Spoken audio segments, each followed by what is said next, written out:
Hello, everybody. Welcome to Frame Trap. I'm your host, Ben Moore. With me today is Daniel Bloodworth. Hello. Daniel, you've got a swanky notebook. Yeah, I don't know if this was a gift from one of our viewers. Really? That, yeah. Oh, that's so cool. It's nice. Like It's made out of a record. Yeah, it actually has a real vinyl record like carved out to be the cover. That's cool. I just think to myself, in my little black notebook, I have the secrets of video games. That's how I feel. Okay. Second seat, right by Daniel, Ian Hink. Hi. Hi. How are you doing? I'm all right. You're all right? I'm pretty good. What's going on in Ian Hink's life? I read some of the comments, so I'm feeling a little... Yeah. They can get you. Yeah, they'll get you. No, it's fine. Yeah. I feel like... Not for this show. God, no.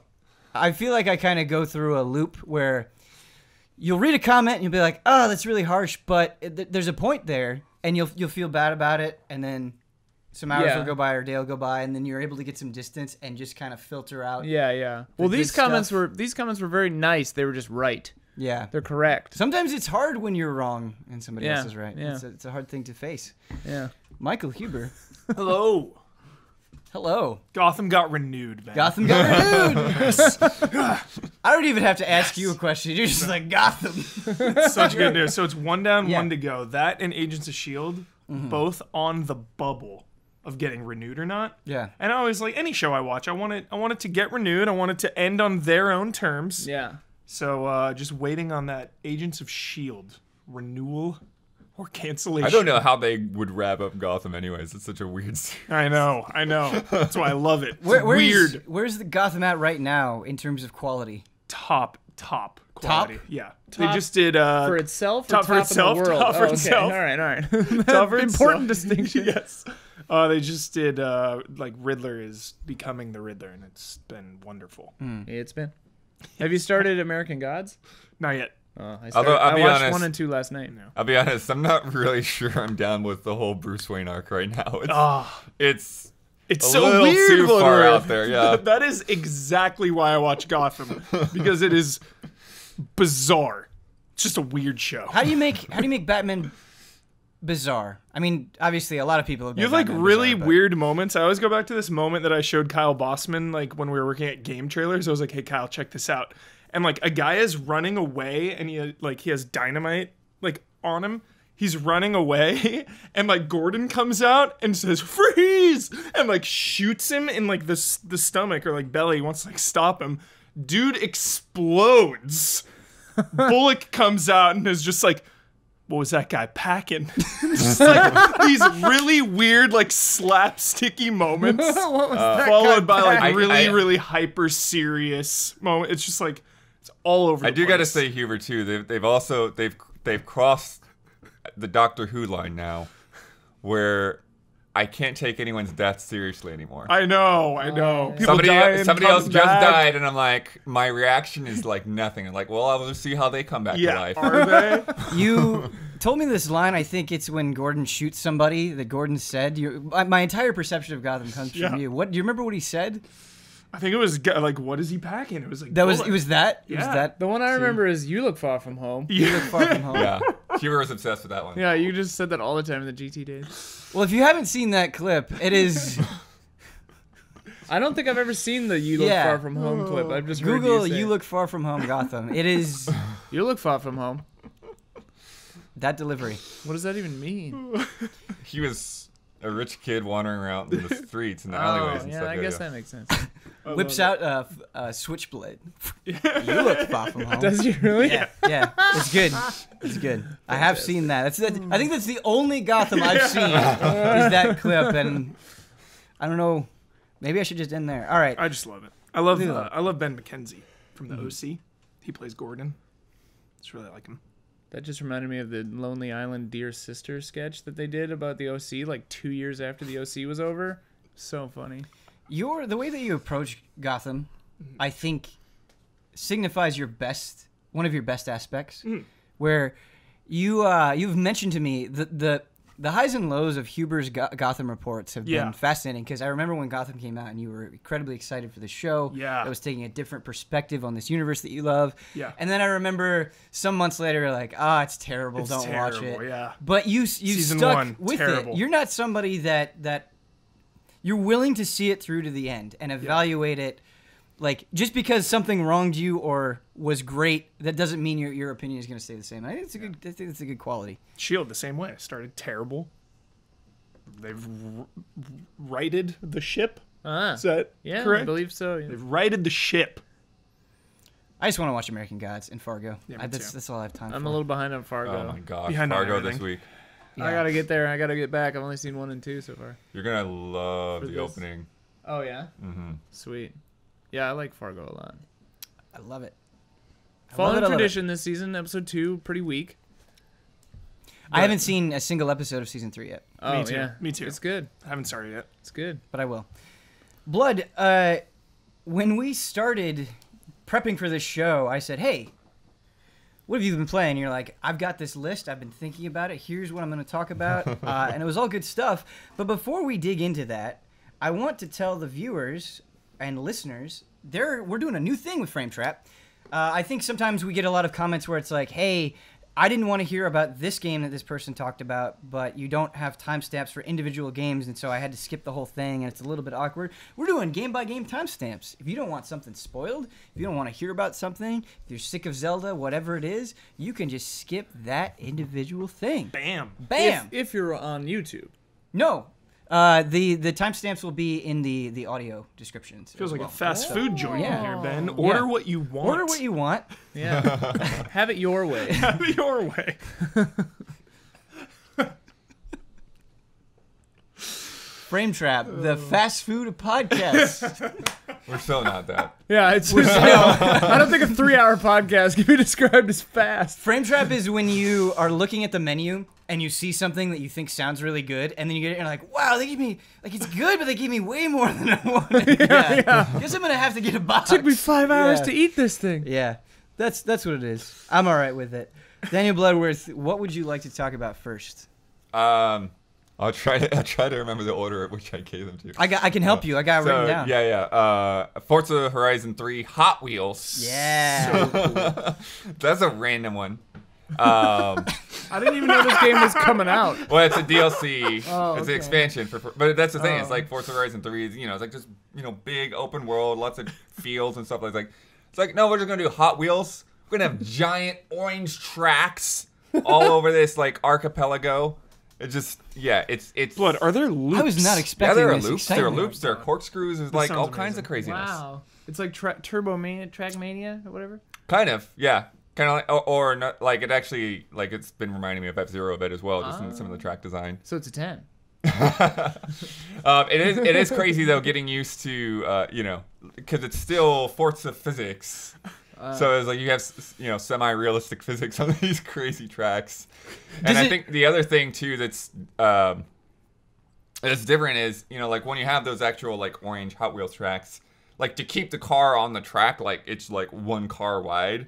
And for racing, like they're like super wide. But it's crazy to see these huge things just like all over these islands, and then for them to be like rendered so well that like the sunlight like glares through them. There's like this translucence from the tracks and everything. And then they'll get slick in the rain, like with like a freaking slip and slide or something. That actually sounds pretty fun. Blood, so is it just an add-on, or like when you It's a total add-on. when you're in the main menu, is it like, all right, I want to start Hot Wheels now, and the whole game turns Hot Wheels, or is it like a location? It's a location. So Okay. so just like the first location was like Blizzard Mountain or something like that. Yeah, you basically just like go to like a travel point and then you warp to this completely other location. It's an instance. So so yeah, otherwise structurally it's a bit different because there's not like you can drive around the whole thing, but they're tracks, so it's like you're weaving your way around these roads rather than like just having like this big space to bound across.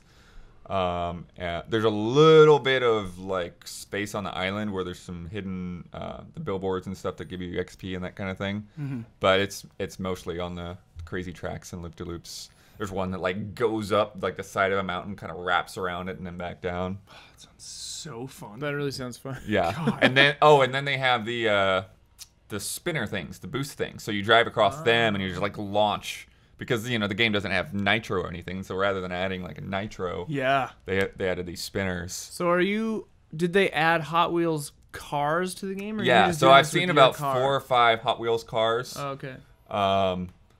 And they're pretty ridiculous as well. And that's the thing about this is, like, even though it still has like a lot of the Forza physics and things, I still have to play this a bit differently than I would the main game, because number one, like, I like to drive in cockpit view. You can't drive the Hot Wheels cars in cockpit view. There's just this giant engine taking up the whole screen. Right.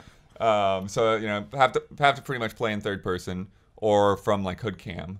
And then the other thing that I didn't realize until I got up to S rank races, I was having a hard time because, again, like the Hot Wheels cars, like they're hot rods, they're like focused on speed and stuff like that. So like, I would be going real fast and I like try to take these turns and then I would just like spin out. It's like, spin out. And then so it's like really having, like, I was getting there, but it was tough to like manage like how much I need to turn this car and when and managing the speed to do it all right. And then it finally hit me last night and I'm like, I have all these assists turned off. I'm trying to go sideways and upside down with no traction control. And then, of course, like, I turn that stuff, like, back on, just, like, basically what the defaults for the game are. And it's like, oh, okay, now I can drive It's possible now. the way that it's meant to be driven right now. Is that how you normally drive in Forza, is with all assists and everything turned off? Not everything turned off, but, like, a lot of that stuff turned off. And I'd sort of worked my way up. So, like when I first start a game, like all that stuff will be turned on, be it like a normal, whatever difficulty. And then kind of one by one, I'm just like, okay, ABS off, traction control off, put the drivatars up to pro or whatever. Bloods Just are pro. as as I feel the challenge kind of decreasing, it's like, okay, I'll ratchet it up on my own in other ways. It, to me, sounds kind of exciting where you have this level of comfort with Forza, and then this crazy new thing kind of makes you have to relearn how to drive on these things specifically. That sounds like a lot of fun, but I guess the follow-up question is, how deep does this DLC go? Do you feel like there's a lot to do, a lot to dig into? There's a lot of events for sure.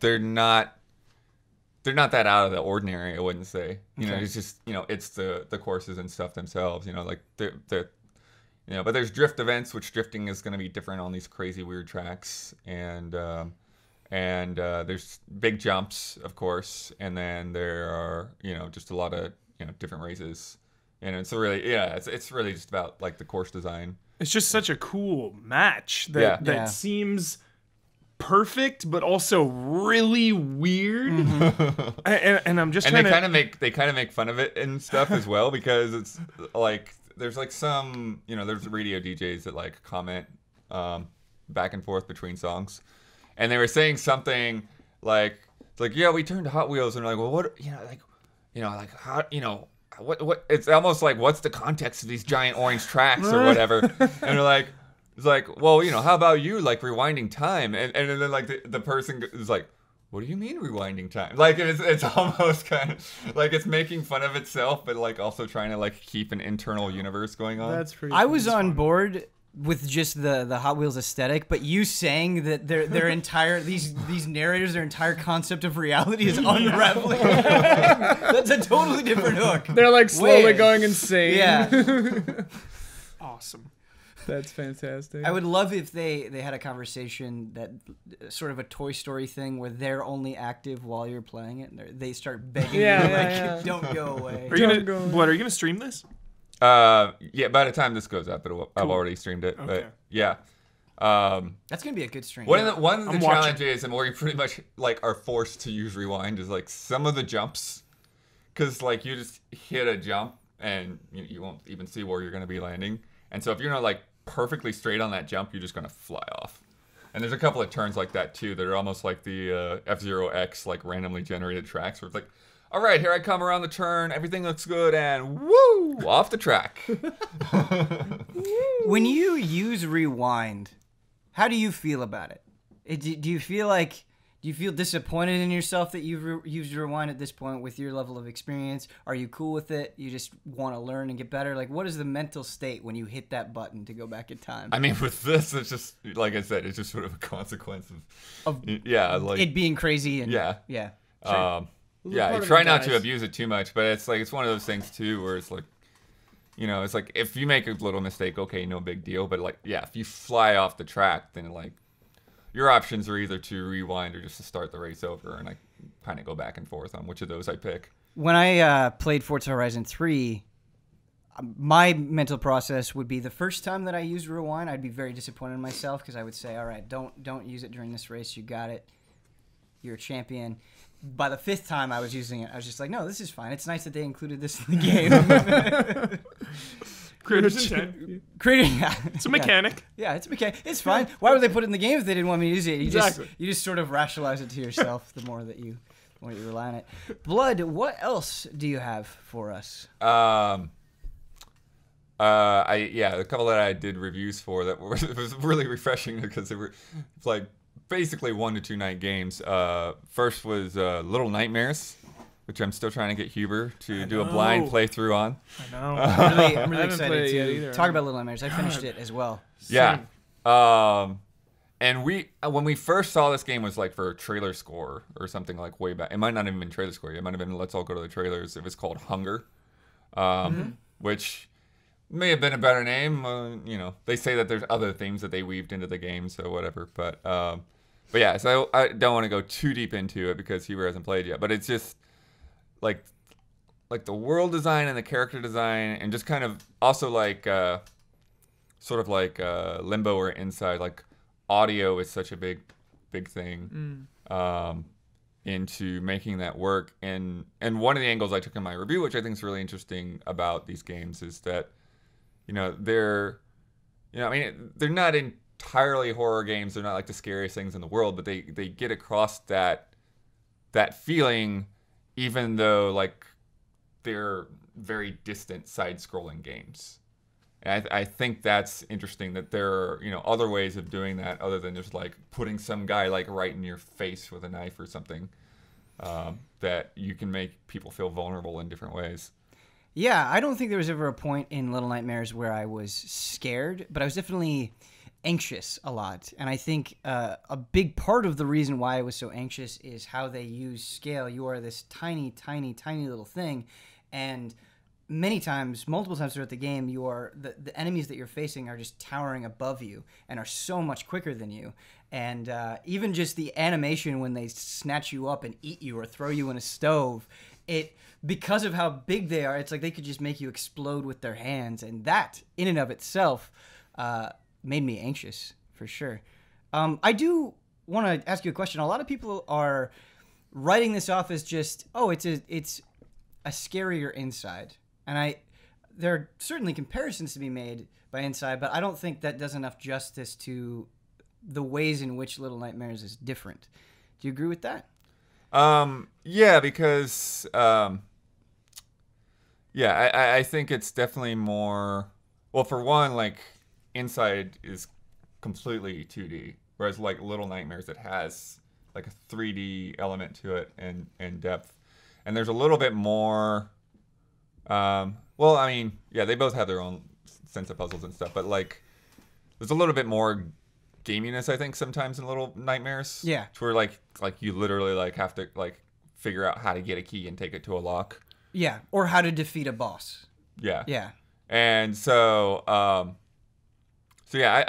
think they're different enough. I think the story that Little Nightmares has is it's interesting because it's still like there's nothing there, and as it's true for both games, but like there's nothing there that's like explicitly telling you, hey, this is what's going on. It's just like you live it, you experience moment by moment what's going on, and everything outside of that is kind of just sort of up to your interpretation. And so, where it ends up going and taking you, like, yeah, it does end up being like pretty surprising in those ways. Mm-hmm. Do you think there are enough pieces to put together a convincing narrative, or was it too vague for you? I mean, I think that one of the things that's maybe different is, like I feel like Inside is, trying to like maybe have like this broader kind of commentary or like thing to like really like make you sink your teeth into and think about like what this all means, and like there's a lot of debates as to what Inside actually is about and what it means and like how to interpret it. Whereas I feel like Little Nightmares is a bit more of a ride.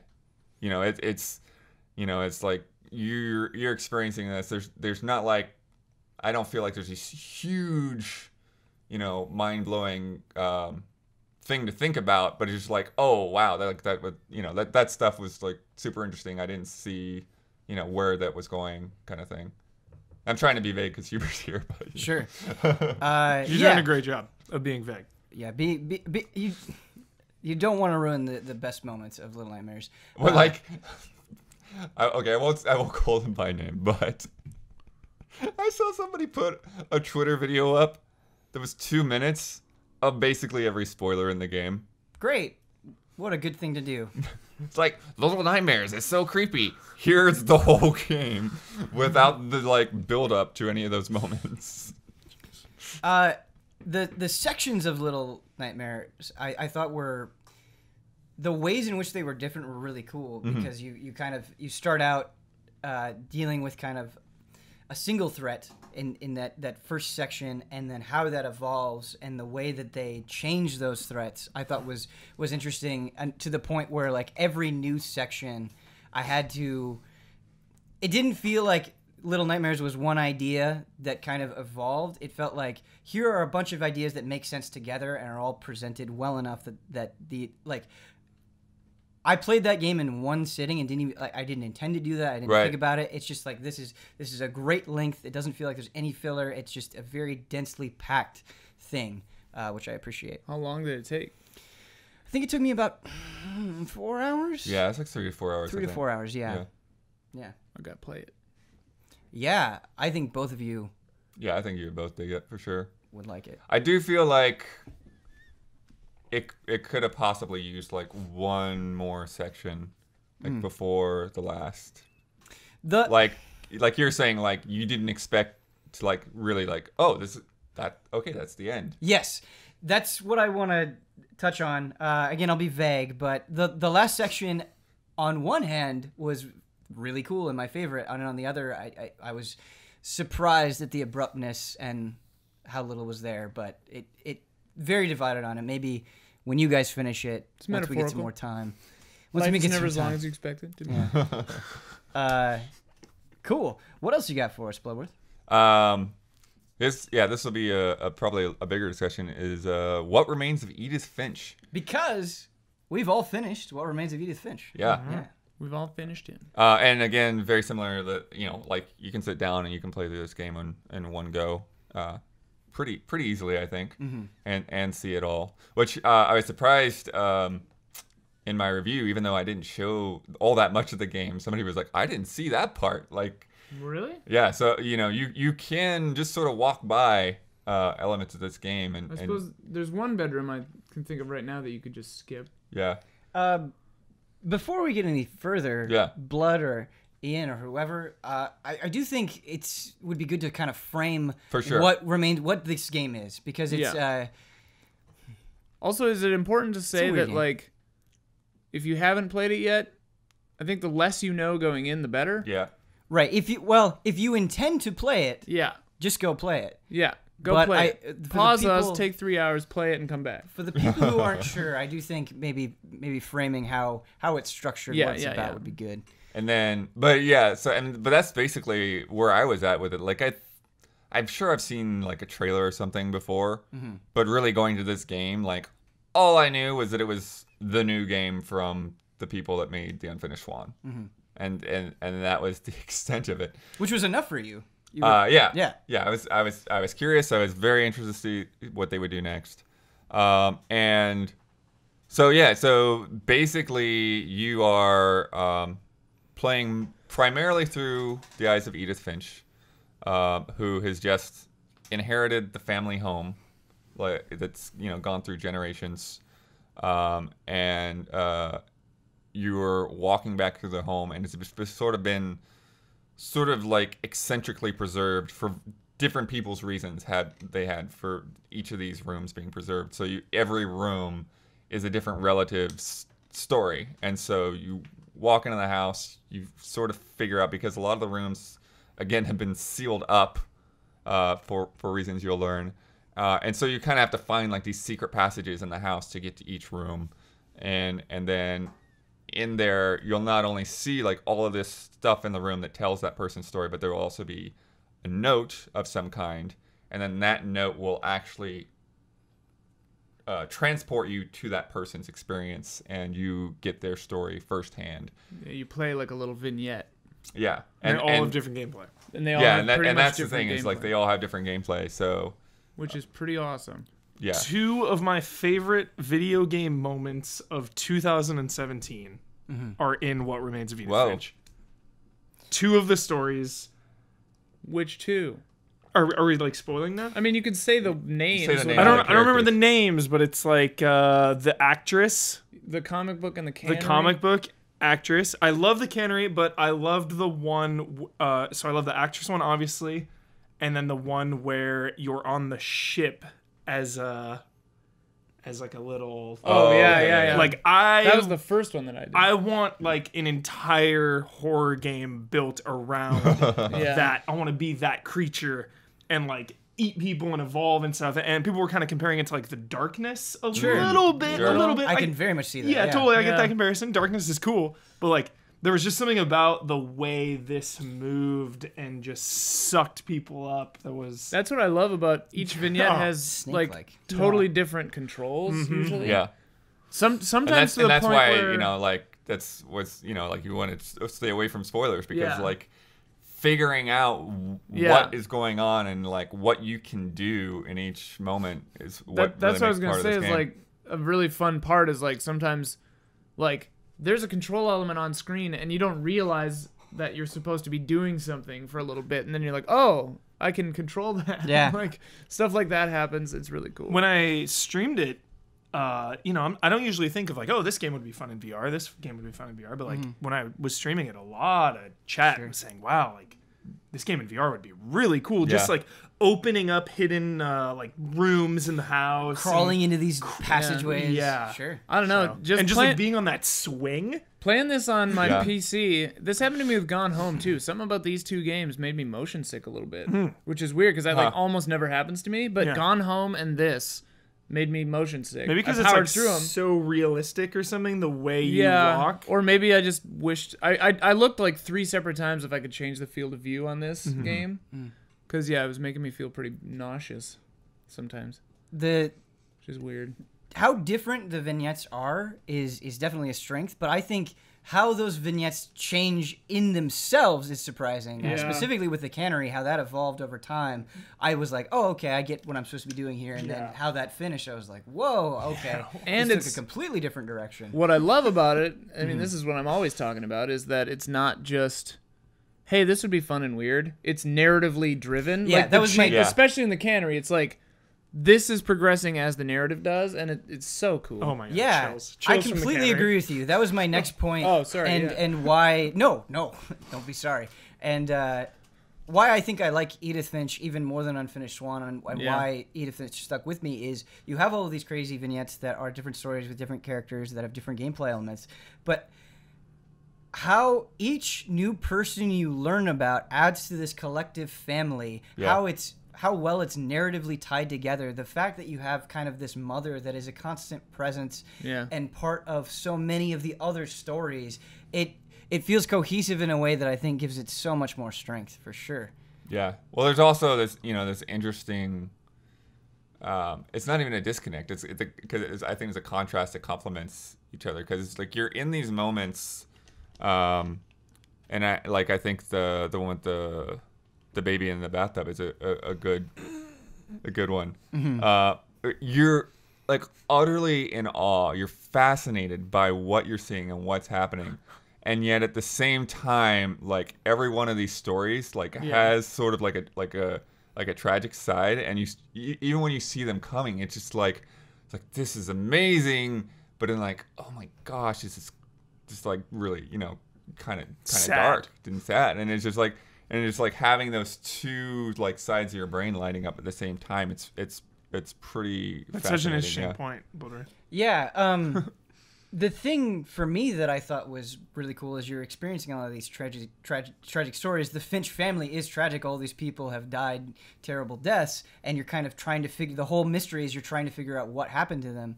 But that tragedy doesn't, there's this acceptance to Edith Finch where it's exploring the process of, all right, this loss happened. How did people afterward deal with it? And I think that other side of it, that acceptance, is what makes it so interesting. And then the other thing that's interesting to me about it too is how she says really early on about how Edie liked to tell tall tales, and so much of what you're seeing and experiencing, you're like, how much of this is like what really happened? Like how much is a stretch of the truth, or how normal was this? Like if you just saw it play out, from a third person's perspective. Magical realism. Yeah, well, the way that game opens, and then you mentioned the first story with the little girl. Yeah. How crazy that got. I was like, wait, is this, what's happening? Yeah, I did not see that coming. Yeah. I was like, oh, Right. okay. Am I entering dreams? Am I going to some, Yeah. And I think that's a really good one, because, that's one where like I feel like you almost have to step back and like replay again to like, wait, what actually happened to her? Right. Because it's like you see what she imagined, but it's like what did she actually do? Yeah. Well, and then I love that characters within the narrative later on let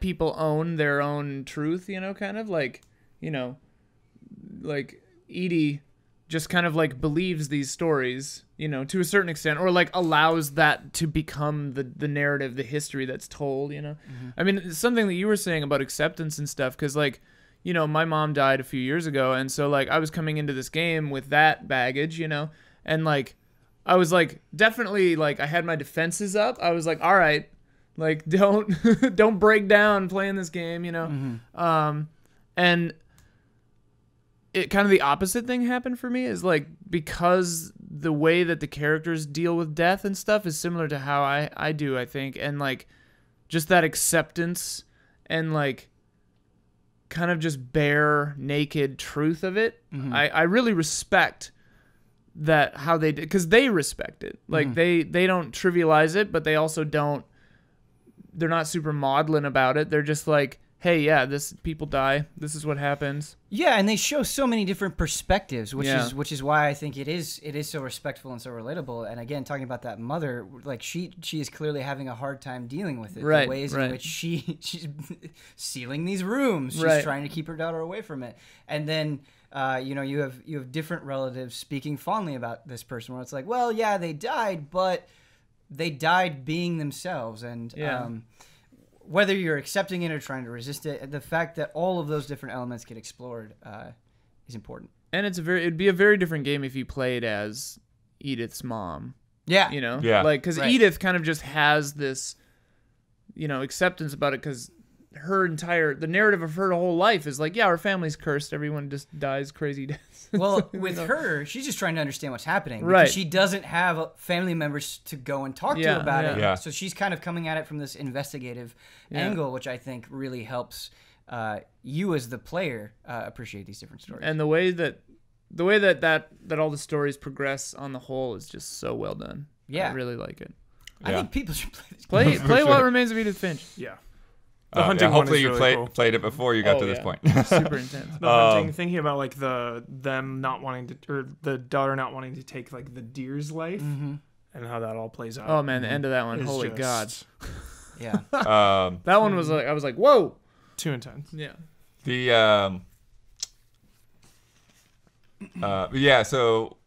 But I did, because I was curious, I did go back and replay Unfinished Swan again. And it's interesting because, as you're saying, Edith Finch is so much more narrative driven, and like I remembered the narrative in Unfinished Swan as well, and I was curious to see how they might connect or whatever. But going back and replaying it, it's interesting because Untitled Swan is so much more of a like gameplay driven game. Yeah. Like you have those bits of narrative, but they're sort of there in between everything else. Yes. And it's much more traditional like platformer adventure kind of thing. And so it really it got me interested because there's some backlash, I don't know if you've noticed, to the game, like in the comments of the reviews, because of this whole, quote unquote walking simulator thing that people get upset about. And what's fascinating to me is that there's like this element to where people feel like the developer or whoever is lying to them by calling this a game. That like this shouldn't be called a game, this should be called something else. It's not a game. I'm going to pay money for this, and then I'm going to get this, this other thing that's, not what I wanted. And so it's interesting to me that feedback, because it's like, I guess because it's in first person that, they're expecting something like a Myst or like abduction or whatever, and instead they're getting something where they experience this amazing story instead. Right. It must be really hard. And all these questions about how much gameplay is there and that kind of thing. And it's like, well, the gameplay is pretty key to getting the story, but it must be pretty hard to be a person going through life who, if things don't align to your own expectations that you have in your head, then the world is wrong. I wonder what that's like. I've walked more in RPGs and MMOs than I did in Edith Finch. You walk for a little bit in Edith Finch, and then you're doing some crazy new thing. Yeah, I never. That label doesn't even logically apply. Yeah, I never got the criticisms of walking simulators because some games have more interaction than others, sure, but it's still so different than a movie and book because you still are doing it. You are in control, and you are, triggering events or going in a direction of your choice. Like, I don't. I mean, like, people getting mad that something is called a game is hilarious because it's like, if you have any measure of control, it's a game. It's a game. You're playing it. Like, interactive fiction is a kind of game. Mm-hmm. It's a book. You're reading everything. But it's still a game. The genre of this might be walking simulator. I've never understood the obsession with so rigidly defining something. Yeah. If I enjoy it and I can take something from it, right. Whether I can point to something in the dictionary and define it matters little to me. Yeah, it's it doesn't the experience, matter. not the fact that it fits a sentence. I think what people are responding to is, I paid $20 for this and I expected something else. And it's like, do better research. Like, if you're going to get mad, if you're the kind of person who's going to get mad that something's a walking simulator, check if it's a walking simulator before you buy it. Yeah, absolutely. Two things. I think that's such a good point that you bring up, Ian, where we live in an age where if you want to know everything, if you want to see the entirety of the game you can watch before you purchase it, you can do that. And so twitch.tv/EasyAllies full playthrough. So we've done it. Yeah. I don't buy the argument that you can't inform yourself before making a decision. And so also, if it doesn't meet your expectations, move your eyes down and to the right on Steam. I almost guarantee it says walking simulator there. I don't know this, but I bet it does. Calls it that. Dude, in Steam, they're all user-made. Oh, they're all user-made tags. Like, I would not be surprised if walking simulator is like on there. I mean, I don't like the term at all, but it feels mean. But like some game, like Proteus is a walking simulator.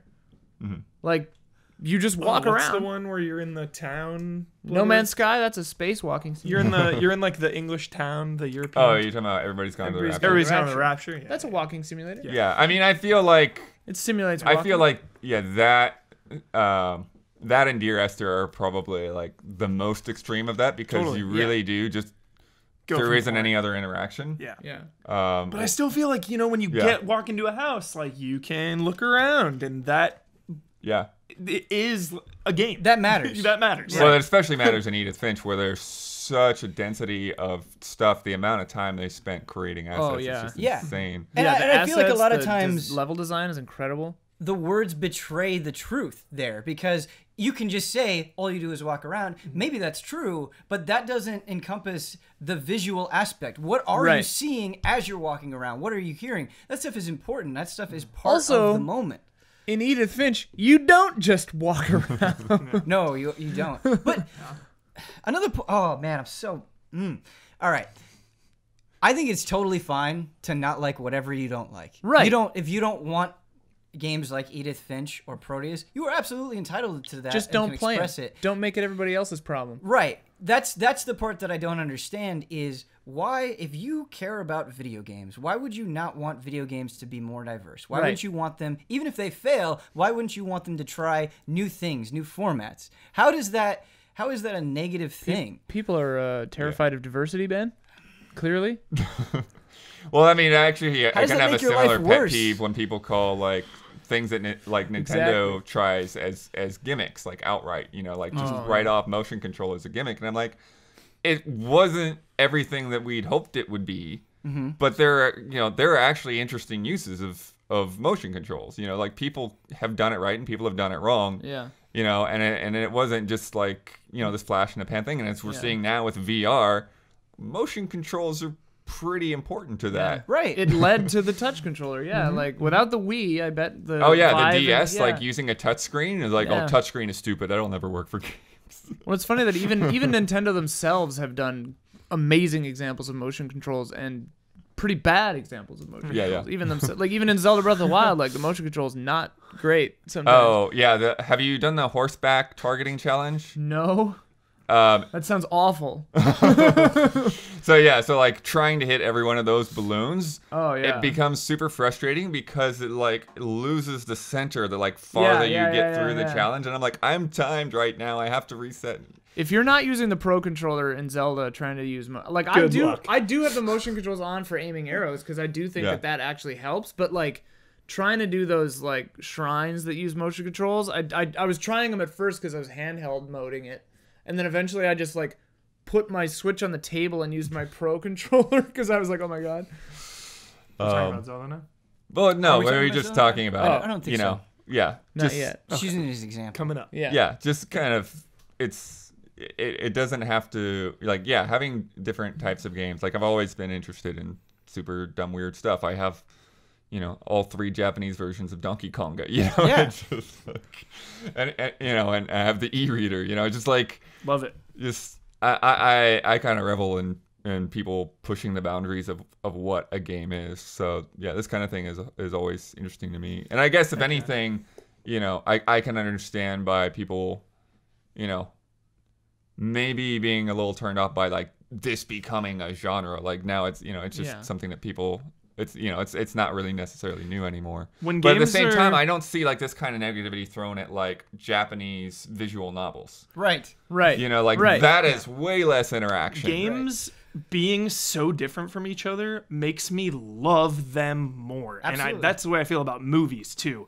Walking into a Marvel superhero movie versus walking into a P.T. Anderson movie or playing Outlast and then cooling off with some ukulele. Like, it just all collapses and builds on itself and makes everything different and awesome, and it all just complements each other. There is a perspective that I used to sympathize with, but I don't sympathize with anymore, where if you were attached to a particular genre of game and you're like, they don't make these anymore, they're not successful, and therefore I feel a little bit, whatever is going on with video games, the thing that I love is not being represented. And I think that's a very relatable feeling.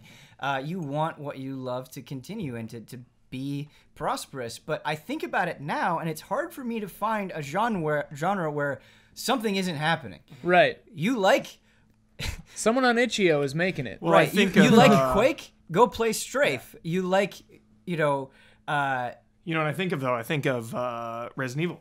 I think of those fixed camera angles, the older ones. But the itch hasn't really been scratched. But what they've done, going to Resident Evil 4, going to Resident Evil 7, and adding co-op, Revelations, adding co-op in Resident Evil 5, right. They've all been different, and it was scary. But I love all those games for different reasons. Also, the Resident Evil 2 remake might be exactly that. It's just what I'm trying to say. But if it's not, I'm cool with it. With all of these remakes, with Kickstarter, with indie games, I feel like so many different avenues are being catered to in a way that they couldn't have been before, and that's exciting. Mm-hmm. Like, I am overwhelmed with things to play, but all of those things that I have to play are so different from each other. Yeah. That's awesome. I've been trying to like think about why, because it is funny. Like, yeah, Japanese visual novels and like IF, like interactive fiction stuff, like doesn't catch this kind of flack. And I was just wondering why walking simulators. And I think it's because they're usually high profile enough and look enough like a first-person shooter or a puzzle game like Myst or something that it might hoodwink some people into thinking it's something other than what it is. And then I think if they buy it, because they're usually $20, which is not nothing, and they usually look visually they awesome. Look really good, yeah. And then your walking speed is really slow, and the game is 3 hours long. And it's like, I think that just pisses people off because they like, you know, they expected something else, and it comes into that, you know. But it's like, yeah, it's like, just, you know, read a little bit before you buy it. Like, I don't know. Well, again, that's okay if you don't like that. That's totally fine. Maybe you don't like walking around, and maybe you don't like pissing encourage you off. not to like it. Just don't. But I'm just saying, spew hatred on the internet. Do you really about feel it. like you don't have something else to play that does that's suit your that's interest? the weird thing. It's like, do you think that because Giant Sparrow made What Remains of Edith Finch that you didn't get another Doom? Like, what's happening? Like, there are a lot of people on the planet, possibly too many, and a lot of them are making different kinds of games. Yeah, I do. There is one other thing that I want to say, though. I think it when I say this, where it's like, well, just go play something else. I don't want to discourage criticism. I think absolutely. It's absolutely fine to be like, listen, here's why Edith Finch sucks, and you list out a bunch of reasons. But if you just say walking simulator, LOL, and move on, right, you're not helping anyone. Yeah. You're not providing an interesting angle on this argument. Be more constructive with your feedback, right? Please. Like, I would love you give me a list of reasons why Edith Finch sucks that's articulate and well thought out. Yeah, I'd be happy to read it. Yeah. You'd be wrong. I'm not saying you have to like it, but if it's all it is for you is that its existence upsets you, that is a confusing thing to me. There are a lot of people on this planet that are like that, I guess. I guess so. Me being on this podcast, for example. I like you on this podcast. I'm enjoying it. Guess what? Yeah. I get to make that decision. You get to make that decision. Sorry. All right. Bloodworth, anything else that you would like to talk about? I'm trying to remember if there's any other big ones. Man, that was a HOTTAKE right from there. my list. That's a humdinger. We got into it. Sorry. I enjoyed it. I won't go too far into the actual main things I've been. Well, I played a little bit of Persona 5, but I haven't gotten like all that far into it. I'm still in like basically the first arc. Me too, Bloodworth. But I'm just at the end of the first arc. I say this is the highest compliment. I really want to hear your take on Persona 5 because I think it would be the way that you would talk about Persona 5. I think would be different than anyone else, and that's a good thing. Yeah, no, I would definitely like to get like more in depth in it sometime. But I think just like overall, like it's such a good vibe. Like, it just feels good to play and to interact in that. Mm-hmm. It is definitely a bit weird how much, because I haven't played any of the previous games at all. It's a bit weird, like, how much time that you spend not in gameplay, not in dungeons and stuff, like, just interacting with characters. Do you think it's too much outside of the typical RPG stuff? No, I don't think it's too much. I do think that I have had times where I've been a little bit frustrated with dialogue options not really letting me express what I want to do in those moments. It's like, oh, okay, I'm going to lie to him. I'm just going to tell him one lie or another lie. I'm like, sure, I don't know why we're doing this right now. Mm-hmm. Yeah. So there have definitely been some times where I'm like, I wish I could just explain what's happening because it would solve a lot of problems right now if I just did that. But I mean, I'm digging the character so far. I'm digging the situations. You definitely get this sense of things are like really messed up. And then just the whole framework of everything, like again, coming fresh into Personas and like how all of this lore is set up from, things more or less being created by like people's inner struggles.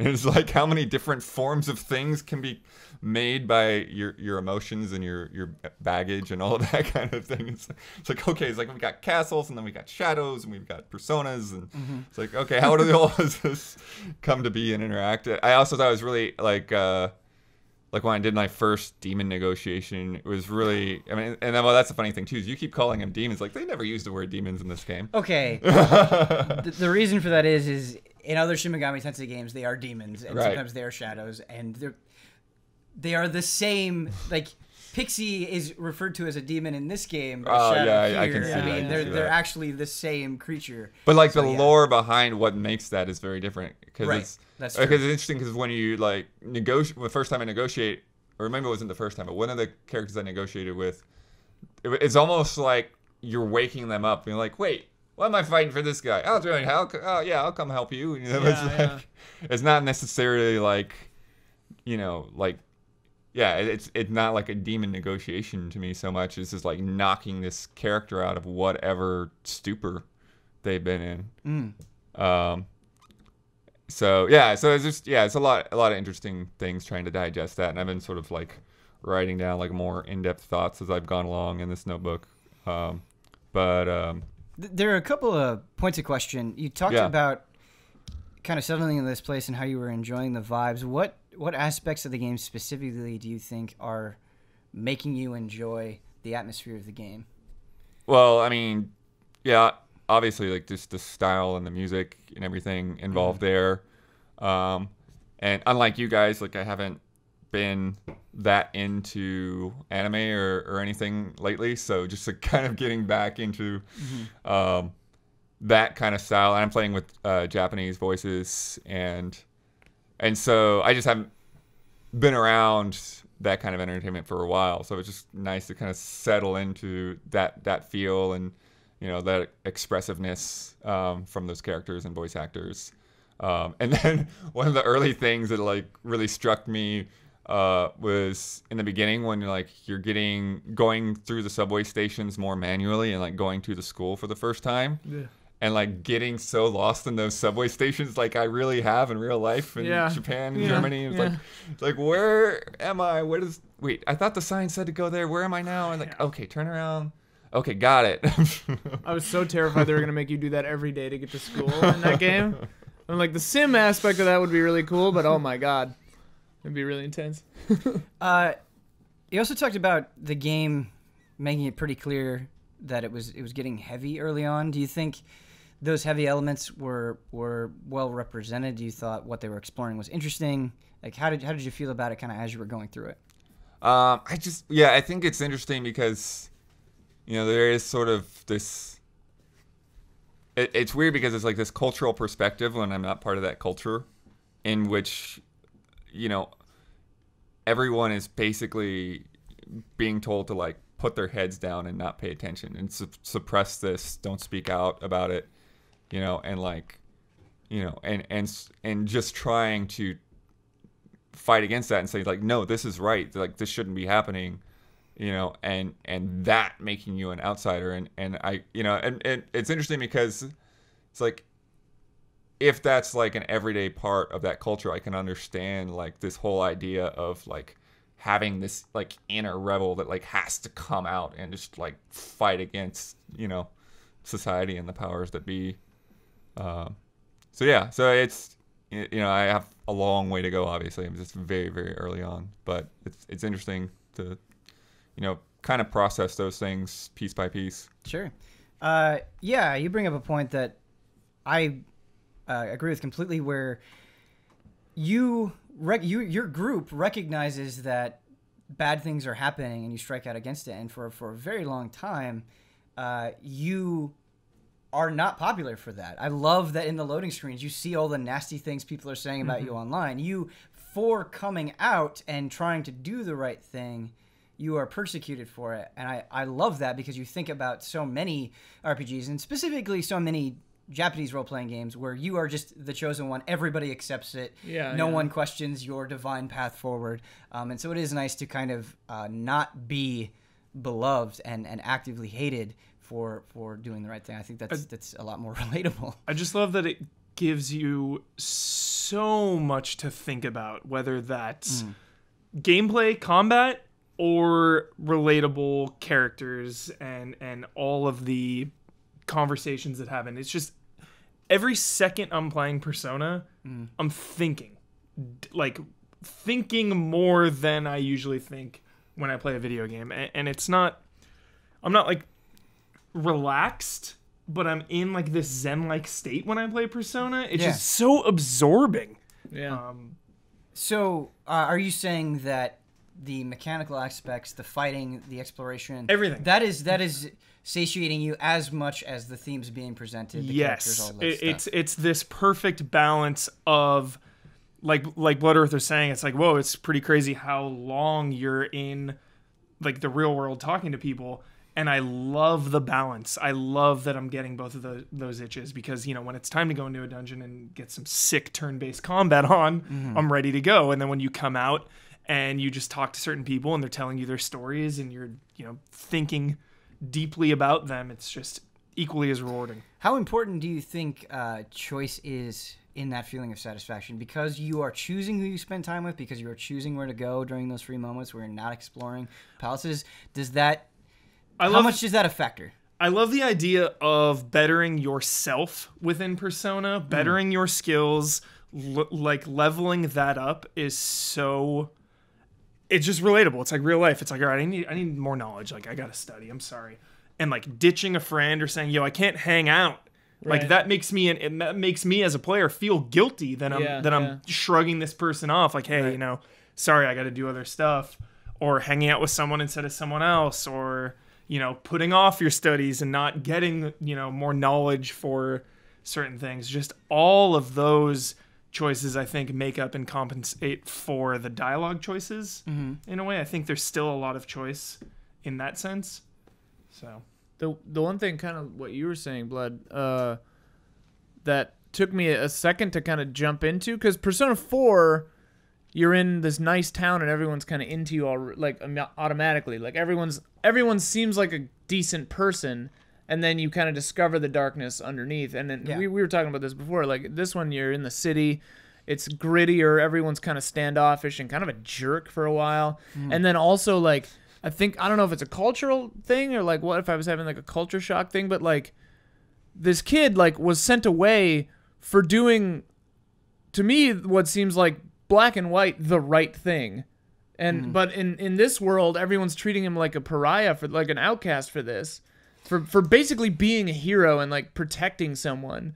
And everyone's like, no, and it's probably, you know, like there's like social like power structure stuff going on, but like that was a huge disconnect for me for the first few hours of the game, because I was like, why is everyone being such an asshole to me? I'm a good person. Like I did the right thing. The only thing that I'm confused about there with that disconnect is that they do establish the power struggle between those two characters very explicitly. But the reason why they don't believe you is because this person is a very beloved, powerful politician. But it's like the American culture of like this kind of thing is like, that happens all the time where powerful people are accused of stuff like this, and like people don't believe it at first, I guess. Yeah, that's true.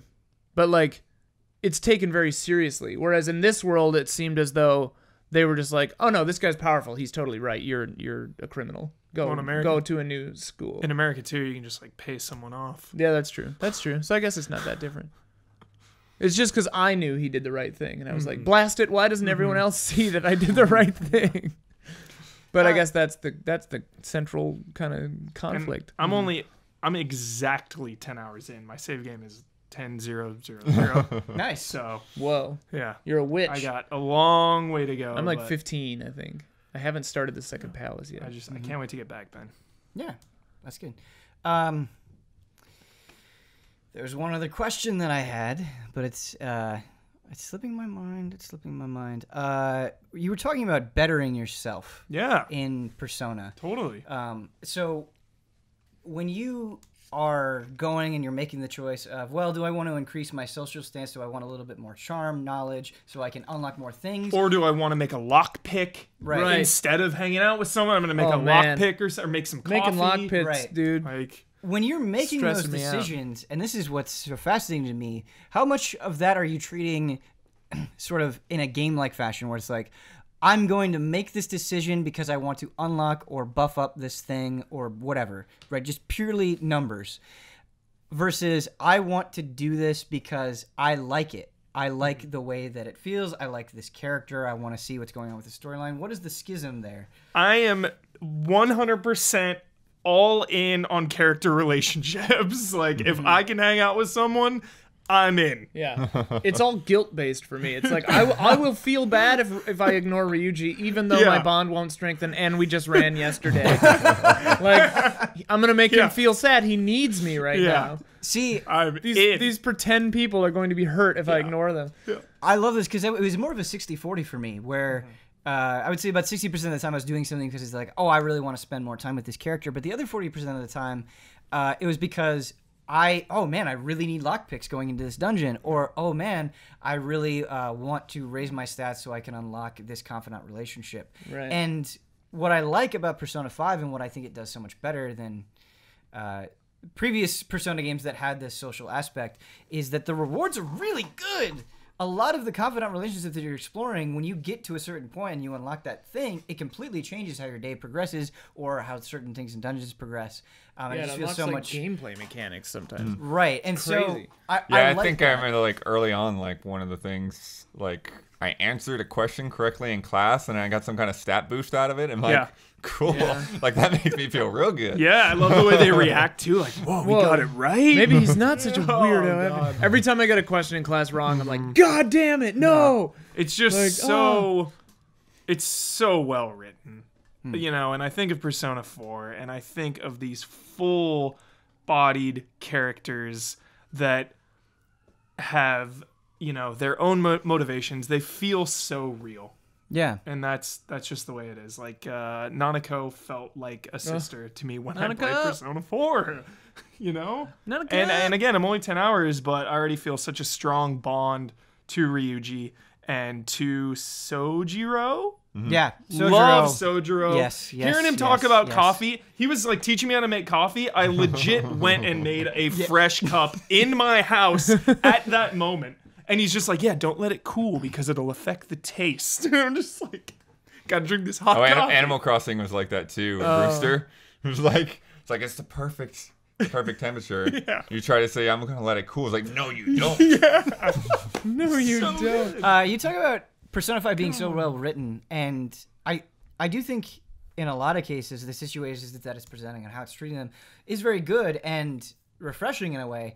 And because of that, I think the areas in which it is not well written stand out even more. Okay. Because I definitely do think there are aspects where they're not handled with as much care or nuance as you would expect. Again, I'm only in the first 10 right, hours, and that's so. the thing is I don't want to sit here and just go off on that stuff because you guys haven't finished it. But when you do finish it, and if we do shoot spoiler mode, I would love to get into those specific things and talk about them and see if they bothered you or if you view them as a problem at all. But yeah, the one that I've encountered so far is Anne being kind of over sexualized, and I'm like, Well, she's even embarrassed by her own costume. Right, Yeah. and I'm like, A, your psyche is supposed to have created this, so there's that, and then B is like, we're in a dungeon right now that's indicting a man for sexualizing young girls, Particularly her. particularly her, but then the game is doing it to her too, and I'm just like, this is weird. Yeah. There's like a weird disconnect there, where I'm like, do you not see that you're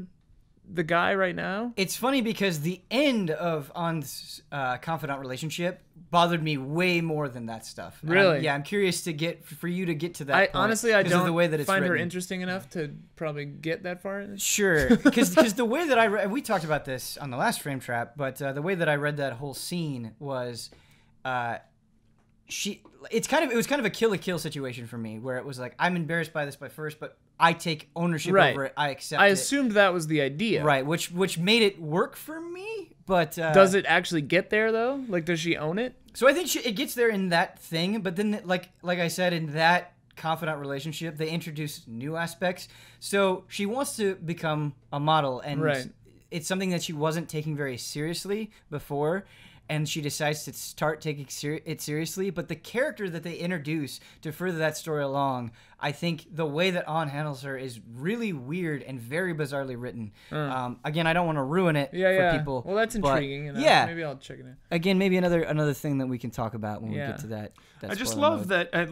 One last thing, the characters and the story and the relationships are the strength of Persona for me. It's what I love, but the battles too.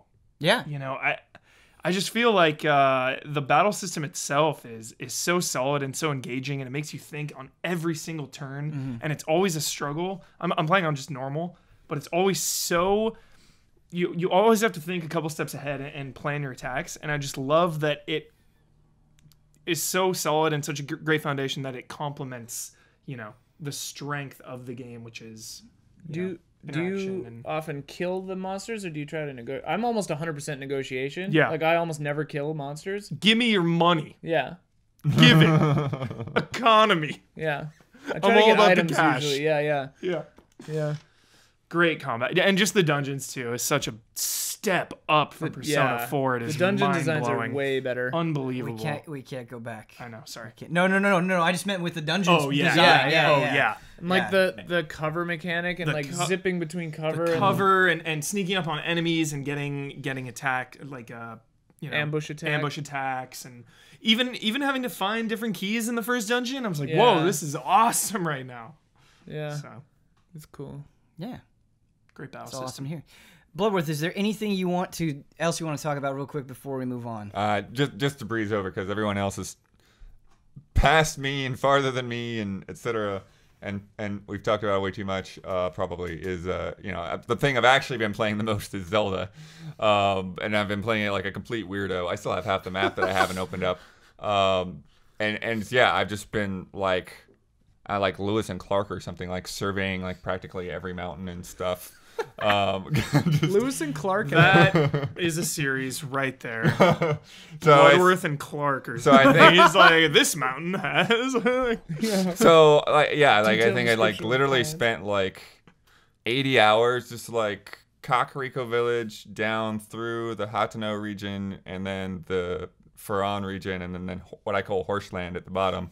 And then by the time I kind of got done with Horseland, I was like, all right, I think I'm ready to start just like kind of hitting like more major points, and then so started stretching out to other places, and so now I've been to I've done like my first Divine Beasts, and I've seen where the Master Sword is. Haven't quite gotten ready to pop it out yet. What do you think of the Divine Beast? It was pretty cool. I definitely agree that it's like doesn't feel like a full dungeon. Mm-hmm. It was. Which one did you do first? I did Zora's Domain. That's where I went up first. Too. Yeah, but it's funny though, because even doing that, like feeling like, okay, I'm just gonna start kind of moving on. Like I don't fully just move. Like I got done with the Divine Beast, and then I'm like, okay, there's the Tingle Island. Okay, I'm gonna go out there, and then from Tingle Island, like, oh, there's a spirally thing. Let me go over to the and just and it's kind of just random things that are not necessarily really anything. It's not going after a memory or a story beat or anything. I'm just like, I just want to see things. Yeah, so you're gonna be in a good spot at the end of the game, because I've beaten it and now I'm trying to just get all the shrines. I've got 19 left, I think, and like I'm trying to do it without guides, So now that I have the whole world, I have to like rack my memory for anything weird I ever saw, or like be like, was there this area on the map looks a little scant. I'll just go walk around over there. And I did that last night, and I found 4 shrines. But like, you're just gonna have them all because you will have just done them. Yeah, I think I've got about half the shrines already, and there's still giant black spots on my map. Yeah, you're doing great. And then I have the like systematic conquer of Hyrule. I love it. Yeah, I know. It's just like a disease through the nation. But I don't know if you're gonna buy the DLC, but you saw one of the DLCs is the like 200-hour footstep tracker. Yeah. So which that's very retroactively applies to your save, which I thought was really cool. It's blowing me away that half the allies have finished Zelda and are still playing it and going for 100%.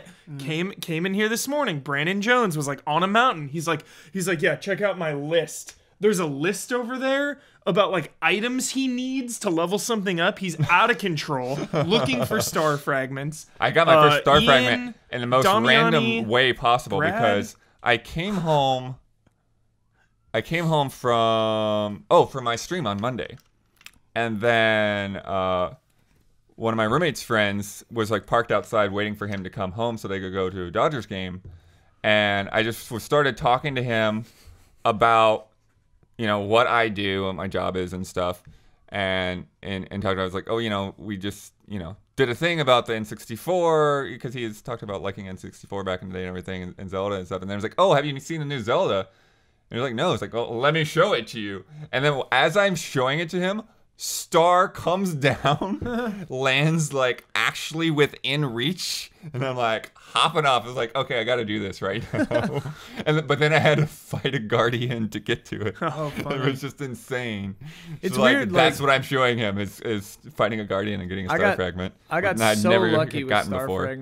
fragments because a lot of people were saying that they were like trying to find star fragments and they couldn't. I've got 6 right now, and I've just gotten them. Nice. 3 of them you can just get. People hand them to you. First one I saw, I had no idea what it was. I just saw light shining in the distance. yeah. So like, I guess I'll go back to that later. And I realize. love that Bloodworth. Disappeared. Me too. I was like, Yeah. oh, cool, star fragment, whatever. You don't know how valuable 10 it minutes. is. Well, I didn't even they, know like, it was a go star away. fragment. Yeah. I just saw a light. Like, I didn't see it come down.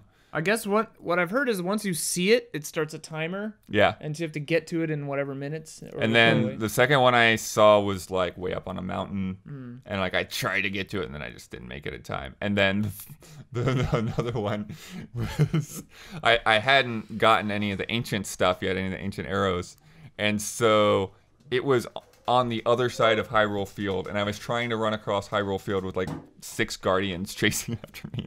It did not go well.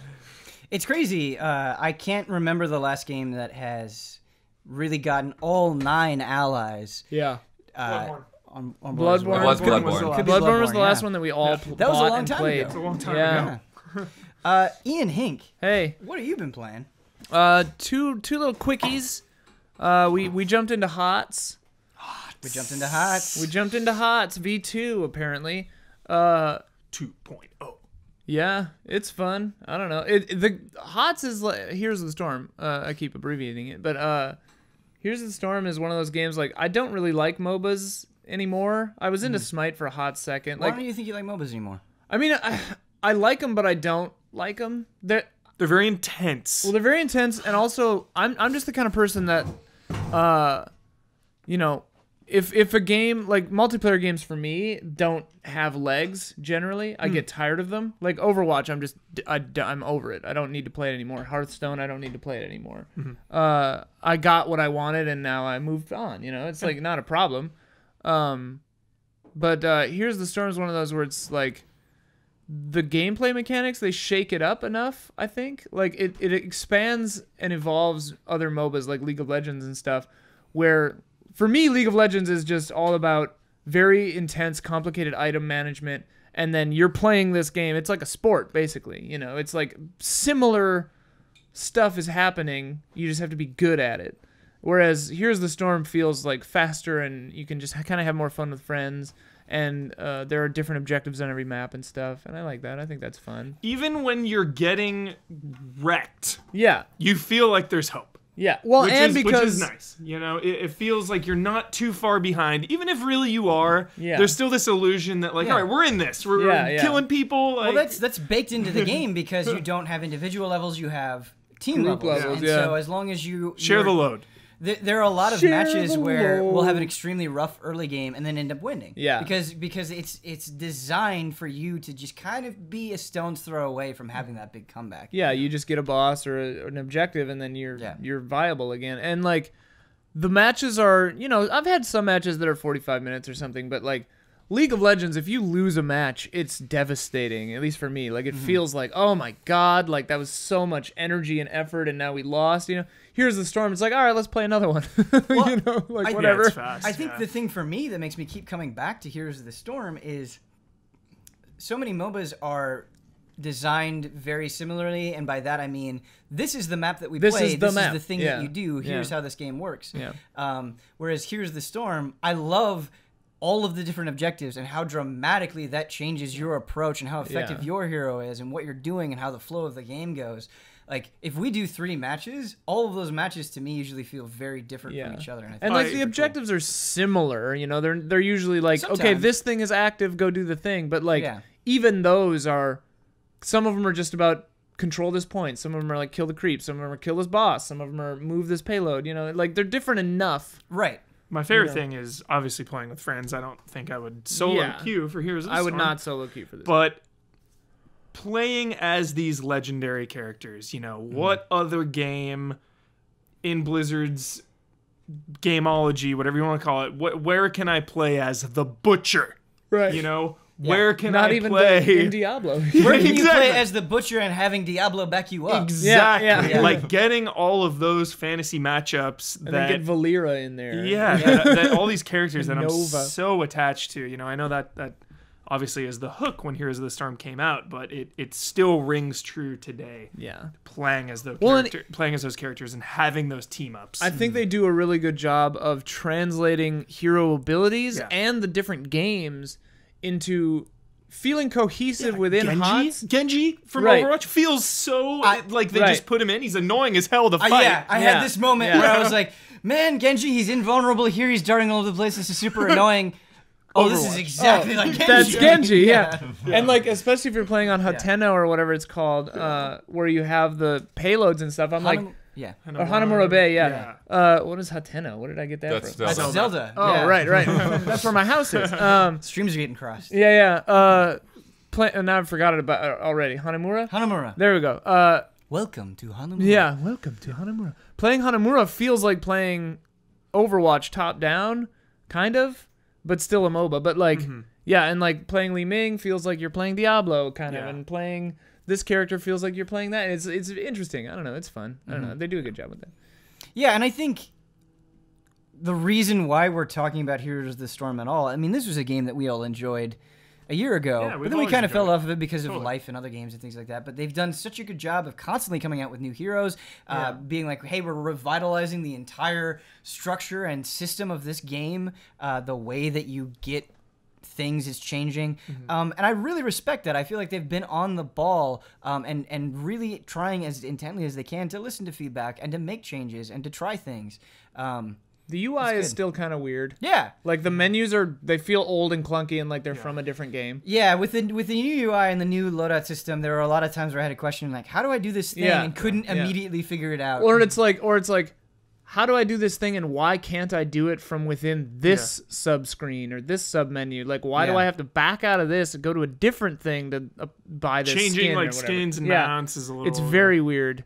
But and the loot system is weird. It feels very much like we want money to me. Like if I want a skin before, I think, right? In HOTS you could just buy a skin. You could just buy a skin. Right, like there's a They're skin pretty I expensive, want. though. Yeah, they were. Oh yeah, the pricing structure in Heroes of the Storm was ridiculous. Yeah. I remember that now. Yeah, a hero was like 15 and a skin was like 8 or something. It was absurd. Yeah, well, I mean, the skins have, and they still do, different Tiers, rarities, yeah, and yeah. you could be paying more than $10 for a Yeah, skin. just for I one remember. hero Yeah, in okay. their So maybe budget. this is better now. And thinking back to Yeah. how it used to be, this is probably better. But I do. There are times where I just want the skin. I want and- one skin and I yeah. don't have 400 shards.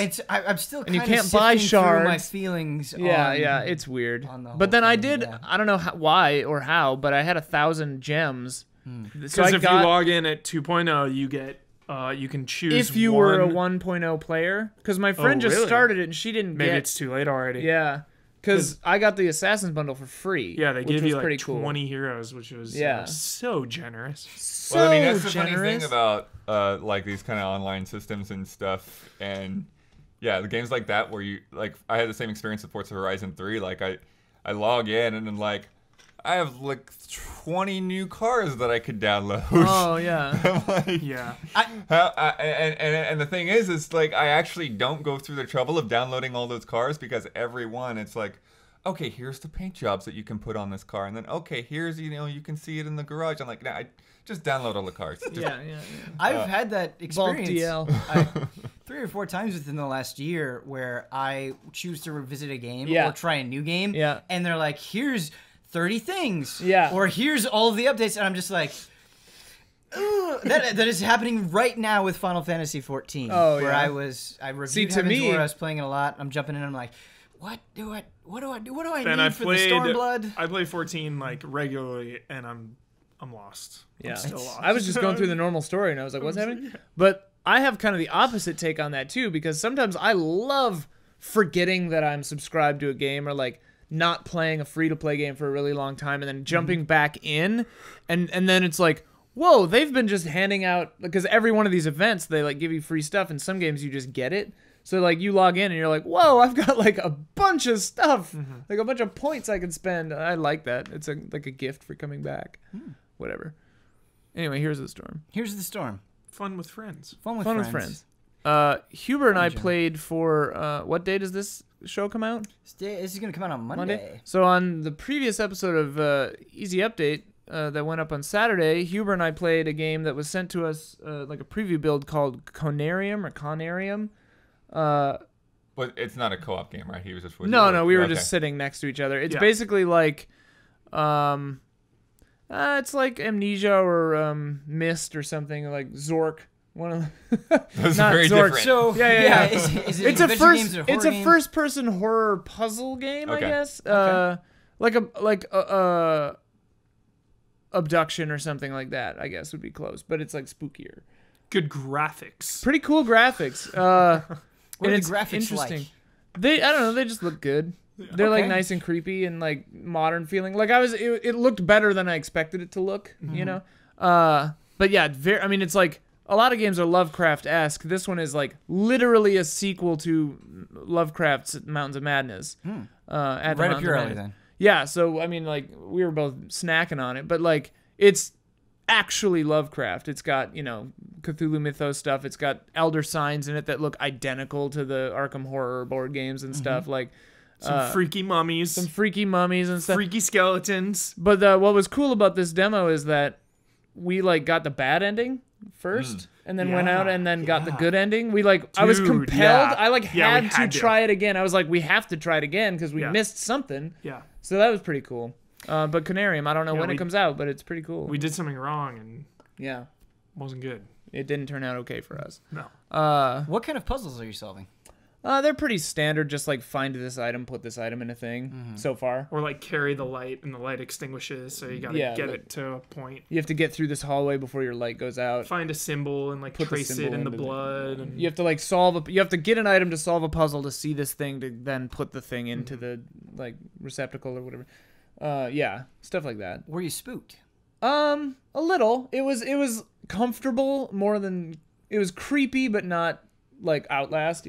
It's more about just kind of the vibes. I think there weren't jump scares and stuff.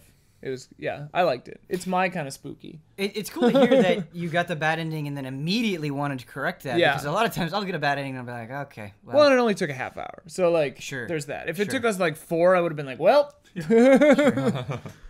yeah, but it was fun. We'll grab see the whenever- gun. whenever it comes Moira, out. grab the gun. Yeah, God. Revelations 2, grab the gun. God. Ian, what else have you been playing? Nier, I beat Nier Automata like the 5 times, the requisite 5 times. Yep. How did you feel about it overall? Are you glad you put in the time?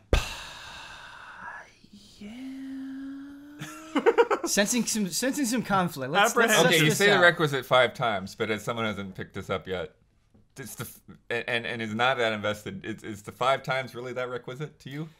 Yeah. It's here. Like I That- was that's explaining it to not- Omar. Like you don't play the same thing for Right, a time. No, Yeah. I do realize. he that, was yeah, like, yeah. Omar was like, "Didn't you beat this already? Like, why are you still playing this?" And I was like, "No, it's one game that you see the credits 5 times. Right. Like it's that it's a 40-hour game that the joke is that it has credit sequences more than once, I more or think- less. The thing that trips people up so much is that they're called endings, where Yeah. maybe a better way to kind of visualize it Paths. is you have you just have points. You need to get all of the points to get the whole story. It's not necessarily the ending. It is just, all right, you've seen this path. Yeah. Now you're gonna go down another path. It's similar. You have to piece that all together. It's similar to like Virtue's Last Reward or like the Zero Escape games where it's like and I didn't know I was playing Virtue's Last Reward, which I still haven't finished. I gotta go and finish that, but I'm like halfway. But I got an ending and it said game over, and I thought I screwed it up, and then it just started me at the beginning, and I didn't realize that you could like jump back around, you know. And I was kind of irritated. I was like, what? Like that's the end? Like because it was like a nothing ending, nothing happened, and I was like, wait, what? You know, and then I was like, oh, no, that's part of this game, and it's even part of the narrative.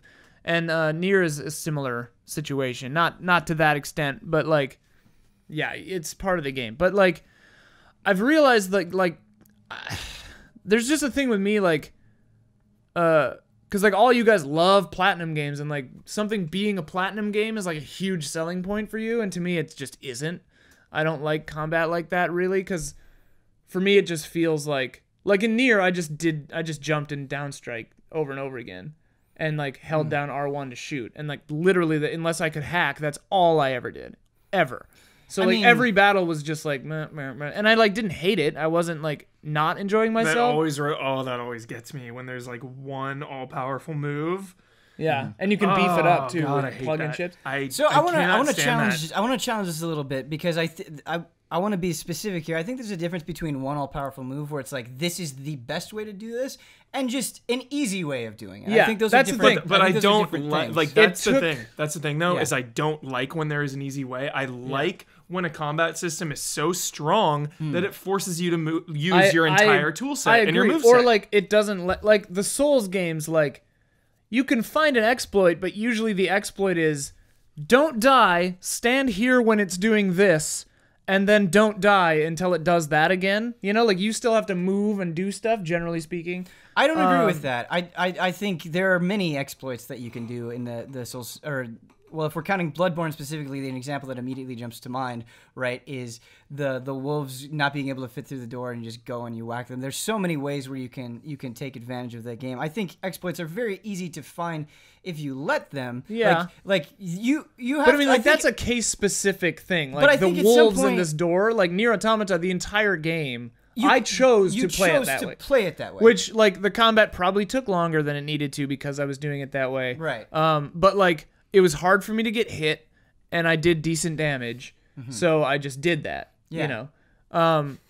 But the thing, I think that's totally fine. If you want to play it through that way and you want to get through the game, that's fine. But, I mean, I don't want to play it that way. Like, I would have preferred to play the combat correctly, quote unquote. So that to me, the follow-up question is, where it's like, well, I'm doing this because it works, but I'm not enjoying it. At that point, is it on you to mess with different difficulties? Is it on you to go find different weapons, to try different things out that maybe you would enjoy more? Because if you were just doing this and you're like, I'm good with this, that's fine, but it seems like you're not good with it. It was to the point where it was like, I'm not, because that's the thing is, I'm not here for the combat.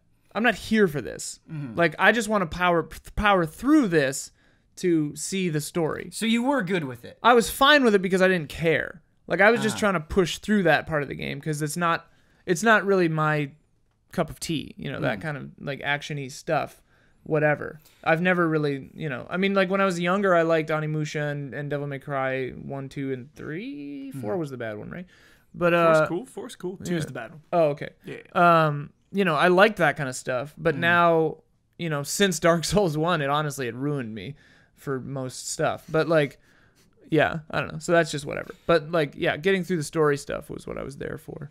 The thing for me with Nier's combat is I appreciated its flexibility, and what I mean by that is it felt really good. Moving felt great. It is really responsive. It is really flexible, and I feel like there are a lot of options if you choose to use them. I think the chip system is a testament to that. I think all of the different weapons are a testament to that. I think the different moves that you can do with the different weapons.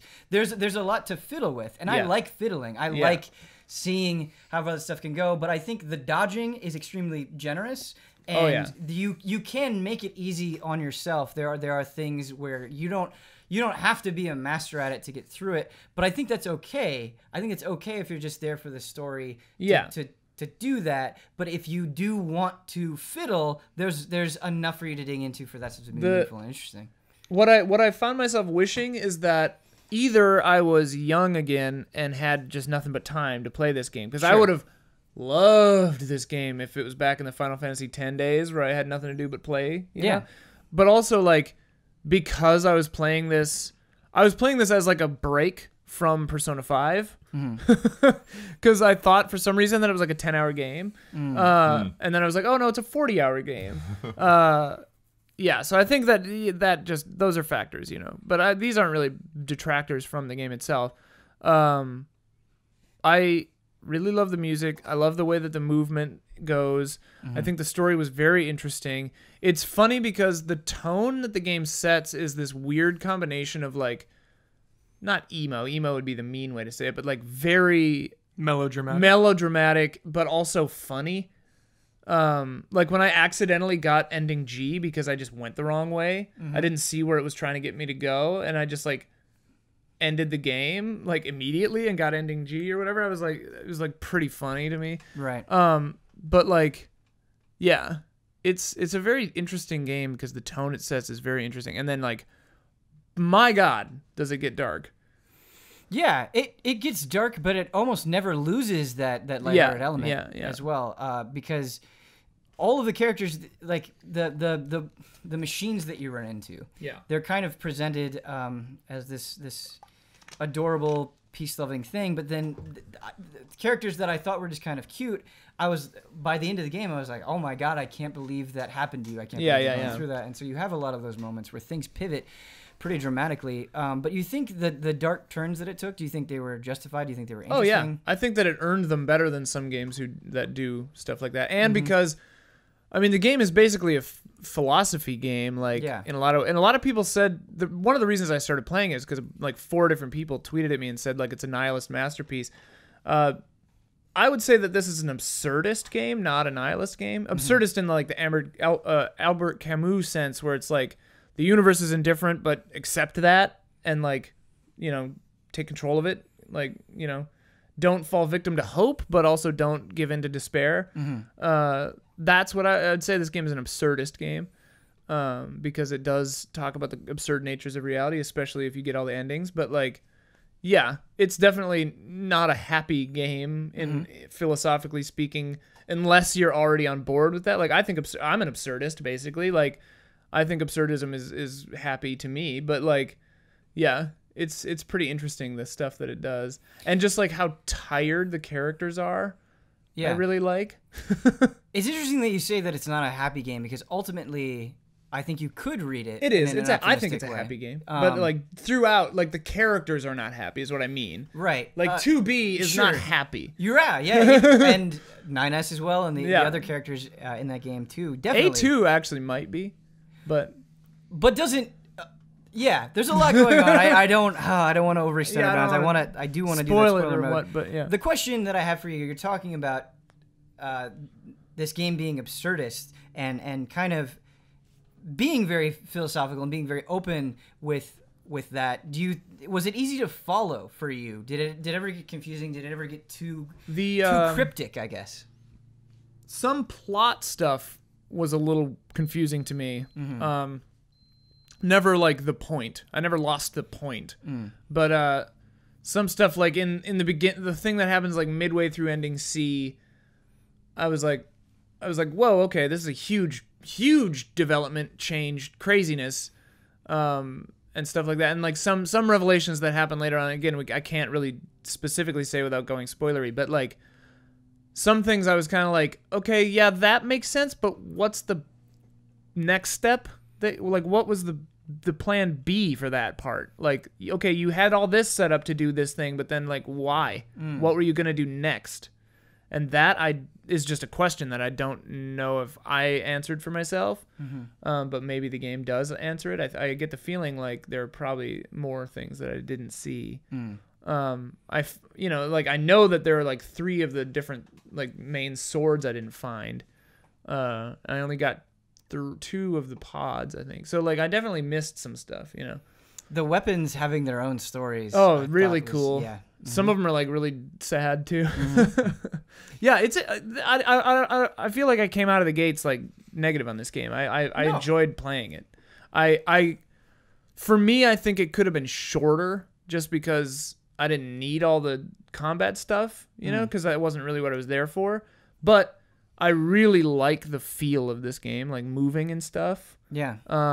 So if you could move like this and it had Bloodborne combat, it would have been the greatest game ever made to me, I think. Like, it would be so good, you know? Also, there are a few things that felt like older video game choices where it's like, you're in this open world, and sometimes you can go through a door into a building, but other times a door that looks exactly the same is an invisible wall. Like, stuff like that kind of bugged me a little bit. Yeah, that was a nitpick that I had. But it's a nitpick. Yeah, definitely. I did think, not all of them, but some of the quests, the storylines there were very interesting, and I was happy that I sought some of them out, especially how some of them connect back to the previous Nier. Daniel Bloodworth, do you have any interest in Nier? I do. I mean, particularly, I keep hearing about the soundtrack, so. The soundtrack is bomb.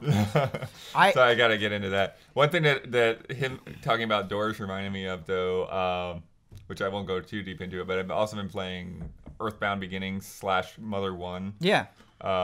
And what they do in that, because they do have these big cities that they couldn't obviously like let you walk into every house, is if the door is square, then you can't walk through it. If the door is a rounded top, then you can walk through it. Oh, interesting. That's kind of the code that they have. Or if it has like a sign, like a hotel or a fast food restaurant or something, you can walk into those. I want to draw a line in the sand right now. It's very hard for me to imagine that a soundtrack will come out, and we're only in May, of course, so we do have to be open to that. But to me, right now, in this moment, if we were to do Soundtrack of the Year, I can't imagine Nier not winning. Yeah. And I think the Persona 5 soundtrack is great, but yeah. Nier, Bloodborne 2 will give it a run for its money, but Nier is pretty great. The soundtrack, like even the songs that, like even my least favorite songs in there, I was like, yeah, these are pretty good. Well, Xenoblade 2, if that actually comes out, that's a good point, Blood. Mitsuda's back on that. Yeah. And apparently is crying and doing his own mixing from the stuff that he's recorded. What a headline that was. Composer of Xenoblade 2 said his music is making him cry. Yes. There's still a lot of the year left to go, but just in this moment, the soundtrack of Nier also, especially, like it's not just nice music. It's not just well composed music. It does such a great job of encapsulating the tone of that game, where it is both like beautiful and kind of weird and unnerving. There are songs in there. Parts of the game become part of the music. Sure. In a really cool way. Yes. There is one song that literally sounded like the PS3 menu music or the PS2 menu music that was driving me crazy because it felt like it was that menu, and I was like, wait, why is this on? And I was like, oh no, it's that. But yeah, I didn't have that moment. It's one of the main like world musics. Michael Hoopy, where are you at? Hype check on Nier. 10 out of 10 want to play in no time. Okay. Great. No time. So what have you been filling your time with? What has Michael Huber been playing? Prey. Review. When's this go up? Monday? The review should be out by then. No guarantees, but maybe. No guarantees. The script is in. My work's done. Script is done. Script is done. Did you bring the footage today, or is it Footage uploaded? is on the computer, ready to go. So I think it's fair to say that Prey has been a divisive game. You look at the reviews out there, some low ones. How does Michael feel? Here's the thing. Yeah. Like, I heard that because of the IGN review or whatever, and then I actually looked at the reviews. They're not that divisive. They're generally pretty GameSpot positive. gave it a 6. Sure. Yeah, I think what I'm trying to say is that there are some highs and lows. Lukewarm opinions on Nier, or not Nier, on Prey. Totally. I think that's true. Yeah. From prominent places. Totally. Yeah. Like Evil Within, similar thing. Had some very solid scores, but there's always a couple like really low ones. You know, it's like, whoa, what happened there? So I really, really, really like Prey. I really enjoy these types of video games. Immersive sims, or whatever you want to call them. But here's the thing, like you were saying earlier. I've come to accept it. This has been a debate on multiple podcasts now. I've come to accept it, even though I really only heard it from you when we started working on Deus Ex stuff. But like now I've seen like other people use like do whole articles on it, like what is an immersive sim and all that. It's such an out of left field term because just Sims on its own simulation, it's like Flight Simulator, SimCity, like Civilization, or not quite Civilization. I blame PC Gamer for. But immersive sim. Like I feel like it's only, like to me it only came back because but then I started seeing other people using it for Dishonored and stuff. PC Gamer is one of those magazines that like I respect the most. So you just saw them using the word and you're just like, here we go? They wrote a really, really, really eloquent piece about the comeback of immersive sims and the history of immersive sims going all the way back to Deus Ex, System Shock. It contextualized the term Contextualize it. It's like, we're going to call these immersive sims. Like, this is PC's bread and butter. Like, PC gaming, immersive sims. I still don't think it's understood as a term well enough to use it as a really useful description. Like you were saying earlier, it's a game. It doesn't need, like, who cares? Like, I don't need to call it that in a sentence. For me, the reason I even brought it up was because it is an easy way to kind of categorize those Deus Ex and Thiefs and System Shock games. What do I call those? Like, it's not a first-person shooter. It's shorthand. It's shorthand. It's easy. We're on the same page. It's not like some law where you have to call this an immersive sim. But that's the trick with those games. This is like, it's an RPG. Is it an adventure game? Is it a shooter? Like, because you can do all of that stuff. You can play it as a stealth game, even though it's not necessarily a stealth game. Well, the interesting thing about a lot of terminology is the more that you think about it, the stranger it seems, right? Where somebody asked me, what makes a JRPG a JRPG? Is it just coming from Japan? And it's like you can break down so many of these terms where it just become like the term action adventure is a weird one to think about, right? And so we're past genres in 2017. I feel like at some point, there are walking sims and there are games. What I'm interested in is what is Prey? Why do you like Prey? Why should people play Prey? Prey is from Arcane Studios. After Dishonored 1 was made, the team split into two. They made Dishonored 2 and Prey, which is out now. And you are an engineer on a space station overrun by aliens. This is the very, very loose, basic premise. Again, we're going to avoid spoilers. But the level of freedom in this game is what is so awesome about it. And not only the level of freedom, but the way that they make every single thing meaningful and viable. You can collect neuromods, which you can then put into a skill tree. There's a couple skill trees, and you take these neuromods, which are very rare, and you can pump up different skills or learn brand new abilities. And all of those abilities manage to feel so important. When I'm pumping up combat at the expense of not getting some exploration stuff, I'm like, man, I really need this leverage so I can like lift this box, or I really need hacking because I want to get in that door. But then when you start putting skills in there, it's like, man, these aliens are kicking my ass right now. Like, I need more like health, or I need more firepower. So did you kind of constantly find yourself darting between what you wanted? Yes. Like, if you asked me if I min-maxed in Prey, the answer is no. My skills were all over the place. A little bit here, a little bit there, a little bit there. It's cool that they're dangling this carrot so effectively, but did you find that all of those paths were equally interesting? Like, when you did unlock, like, okay, now I can finally move this thing to get here, did that feel appropriately rewarded? Yes, because there was a part when it was like, yo, main quest, get in that room. I was like, how the hell am I going to get in this room right now? And then I went on top, and there was a big, like, metal sheet over a hole where I could just, like, lift it and get in. And I'm like, man, I need strength. I need the leverage to, like, lift this up. And I was saving my neuromods, and I had no idea how to get into this room, and I needed to. And I was like, screw it. Like, I'm just going to pump up my strength, lift it up, got in. and like progressed on. And I thought that was really crazy. It's like, wow, did I miss a code somewhere? Do I need to like go around a whole other dangerous area to figure something out to get in this room? And just that moment was really cool. Another thing that I think is really cool about Prey, and I want to know how much maybe you fiddled with this, is you have the things where you go up and it's like, you need this. You need to have this ability to hack this, to disable this, to move this object. But you also have a lot of moments where you don't get that thing where it says you need this, where it's just, I'm going to use the glue gun to make an impromptu staircase to get up here, and there's no indication that I can do that. Yeah. Or I'm going to have this weird alien neuro mod. I'm going to make myself look like, I don't know, a pile of towels, and I'm going to go through the slot. Did you find yourself... Is this Geist level? Is there any dog food in this? I mean... You know, Blood, I've never played Geist. Me neither.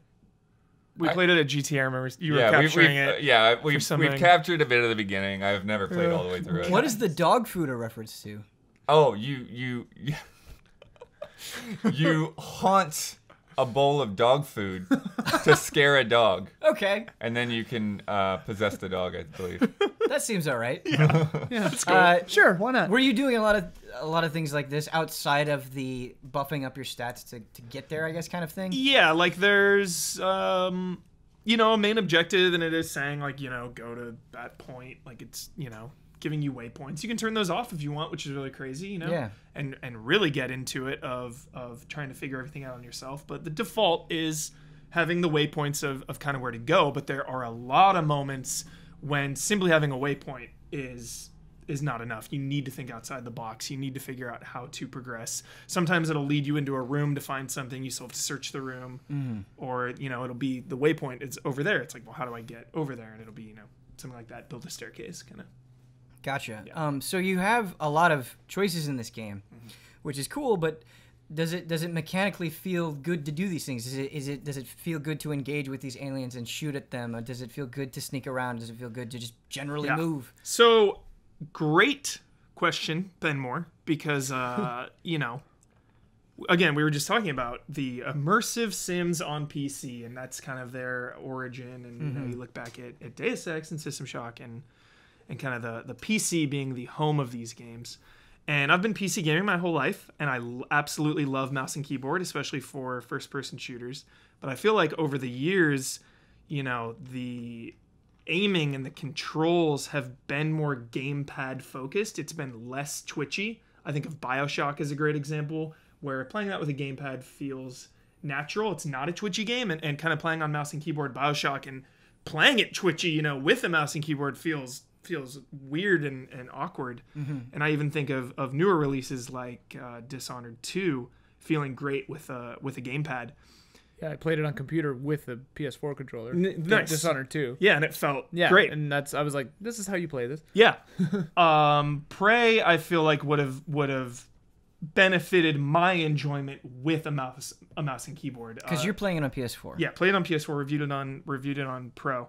And just the way some of the aliens move unnaturally, they dart around, at really freakish speeds, or they'll fly up and down. It was a little difficult to kind of hit these things, and especially with a wrench too, trying to whack them, and they're kind of jumping all over the place and going all around. I think the precision of a mouse and keyboard would have been a lot better. Is that something that was a constant problem all the way to the end, or was it something that got better and you kind of got used to it? It got better when I got the shotgun. Less aiming required. Less aiming required. I see. Point blank shots. Nice. I speak in hyperbole. I love shotguns. Yeah. But oh my goodness, the shotgun in Prey is a beautiful thing. It is beautiful. And it is just sci-fi enough with its really cool LCD electronic bullet counter. It you see how many shots you have left in the chamber, and it'll go down or tick down or whatever. Right. So it's just sci-fi enough, but also just this classic, basic, high-powered shotgun, and it's my favorite type of shotgun, where it is insanely powerful point blank. Any other shot than point blank, if you're a couple feet away, barely any damage. So you got to get right up in their face, which is what I love. Like stealth shotgunning is a thing in Prey. I would sneak up behind aliens, crouched down, right up behind them, boom, shotgun to the back. And you're already doing a ton of damage because it's a shotgun, but you get a damage You multiplier get the for sneak sneaking. attack, and like Whoa. sneaking shotgun. So wait, I have a question. Go ahead. Can you play this like I was trying to do a non-lethal run of Dishonored 2. Can you play this like non-combat run? Is it that? There's a lot of opportunities for stealth. I feel like sometimes you kind of had to get your hands dirty and attack some aliens, but there's a lot of opportunity to sneak past and go full stealth. Okay. As the person who played the game, I totally believe you because I haven't finished it. But when I was at the event, somebody asked a developer that, can you play non-lethally? And they said, he thought about it for a long time. And he was like, I would be really surprised if a video came out. Like, the way that they said is it's not like, all right, choose your style, stealth or non-stealth. It's sort of like stealth is a tool that you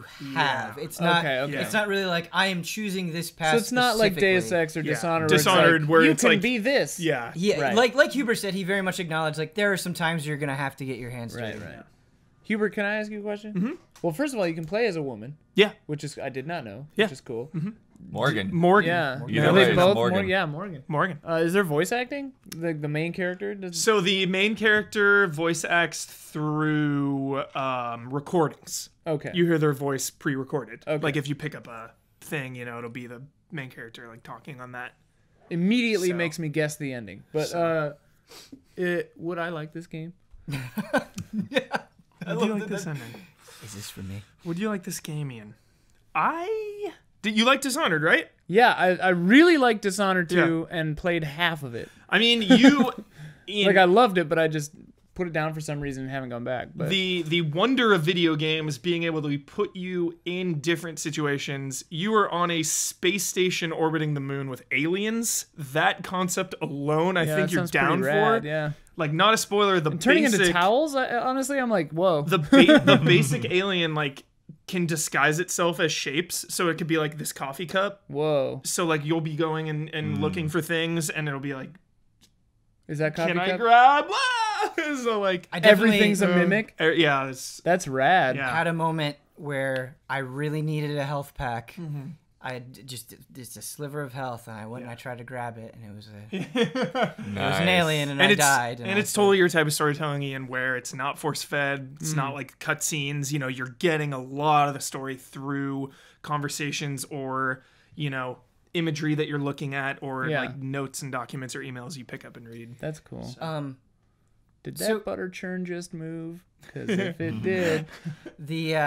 You talked about how you pieced together the story, but how is the quality of the story itself? Did you think that sort of the mystery of the space station and these aliens was well presented? Was it predictable? How was it? It's too soon. It just came out. I think if we come back one more time on Frame Trap or a podcast or something, Okay. I will, You don't feel comfortable. It's a little too soon to go there. But you finished it. Yeah, reviewed it. Review's ready. Script is in. I'm not asking you to speak to it specifically. know I'm that? just It's asking for the if you review. enjoyed it. No, I just don't want to spoil anything. Oh, Like, I see what you're saying. Yeah. I don't want you to say You just anything don't want to specifically. spoil it. Yeah. I liked it. Hesitantly? Or actually? See, this is. I don't wanna put you in a really uncomfortable liked spot. it. I really liked it. That's yeah. Okay. All We're right. swimming in butts here. Yeah. All right. No, I really did. I really liked it. I really did. I promise. If we make him say it a fourth time, it'll sound really definite. It's just to really take the dive. Like, I'd have to get spoilery. Okay. Yeah. But I again, it's not just about the main plot. It's about the setting and the scenario and all of that kind of combined. Yeah, as I was playing early on, that's what was doing it for me, is just being on the space station, the fact that I was questioning whether these objects were real or not. That was enough to keep me invested, that whatever was going on with the broader story was cool, but wasn't my immediate focus. Yeah. For sure. Another question that I have is, I've seen some criticism where this game just feels like an amalgamation of its influences, where it feels like a combination of System Shock and Half-Life and Deus Ex, the obvious points of influence. Do you feel like that's true? Do you feel like that's fair? Why is that a bad thing? No, I'm not saying it is a bad No, thing. I know. You're not. Yeah. It's just like why does that matter? So it just wearing that on its sleeve wouldn't even be a problem. No. Yeah, because those are good sources. Yeah, those Sure. are great games. This is a great game. So, I really like that response a lot. Why does it matter? yeah, Yeah. Okay. I like it. I like Prey a lot. Cool. Very good. And you didn't run into any technical Couple. issues? I put it in the review. We played on Pro. It crashed 2 times. And there was one point near the end when I couldn't complete a side quest. That always gets me. But, you know, it was a 15-hour game. Yeah. 2 little crashes, lost no progress. The side quest was kind of a bummer, but again, it was just a side quest. So that's it. Cool. I feel like, Frame rate held steady the whole way through. what do you guys think of this? Because I'm thinking backwards, and I'm like, every Bethesda published game seems to be fraught with launch technical problems like that. Yeah, Is that but true? this- Like everyone I can think of recently has been like that. I wonder what's up. Yeah, I mean, with that. even Evil Within had some frame rate problems. And Maybe I'm misremembering, but I can't pinpoint any big problems with Doom. Yeah, I don't recall any with Doom. Blood, you worked very heavily on the Deus Ex retrospective. Yeah. And you seem to enjoy that series quite a bit. Do you have any interest in Prey? Yeah, I haven't gotten to Dishonored 2 yet either. So, yeah, definitely. Yeah, definitely both of those series are interesting to me. I'd like to get into them, but again, my cartographer ways. You know, Huber's 15 hours would probably make 40 for me. It's just like what's every way into this room right now? I'm the same way though, but I go very slow in games, very very Sounds slow. like I would love Hitman is the to game for read you. diary entries of Bloodworth's playthroughs of games like December 12th. The, I found the land of horses. The last point I want to bring up about Prey, which Charted is the land of horses. the land of horses. The last thing I want to bring up, which is another thing that I absolutely loved, is the way side quests are treated in this game. We briefly talked about this, Ben, where you get all these side quests, and it's like, side quest, I want to check this off of my quest log. I want to complete this really quick. Yeah. Not the case in Prey. Getting from place to place is very difficult. It is very taxing on your resources. So simply completing a side quest is a commitment. You know, and your side quests start piling up, and it's like, well, I need to, the main quest is all the way on that side of the space station. There's a couple side quests there and that way. Like, if I go that way, I'm gonna have to go all the way back that way, and just managing your resources and the difficulty of getting from place to place made everything even more impactful. Nice. How big is the space station? It's pretty big. Pretty big. It's pretty large. I would love to record that sound you made and just randomly throw it in videos when something absurd or super disappointing happens. I want Kyle to play Dishonored 2 more than anyone because one of Kyle's favorite things is level design. Yeah. And dude. the level design. The level design in Dishonored 2 is so good. Best Maybe ass. Verticality. Maybe you guys can tell him, No. people don't believe me sometimes because I'm so hyperbolic. but Bossman's the kind of guy, he's got to come at it himself. He the does. level design. He's in got to come Dishonored at it 2. himself or it's not going to happen. I got him to play Gravity Rush 2 and he seemed to enjoy that, but that's Nice. that's That's the thing. The payoff is you're never really sure either. Never really sure. We got him to play Persona, but we know how that turned out. Yeah. That's Too okay. cool. Yeah. That's okay. Totally cool. What else you got for me? I saw Guardians of the Galaxy Volume 2. Oh, the movie. The movie. I want to talk about this. That was said with enthusiasm. You liked it. Love it. I love Marvel.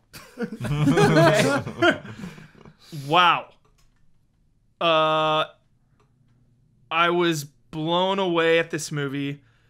Not immediately. Immediately coming out of the movie, I really liked it. I enjoyed it. I had such a great time. I was like, oh, that was so much fun. Every time I come out of a Marvel movie, I'm like, yeah, fun. Just got off a ride. Yeah. Just got out of Disneyland.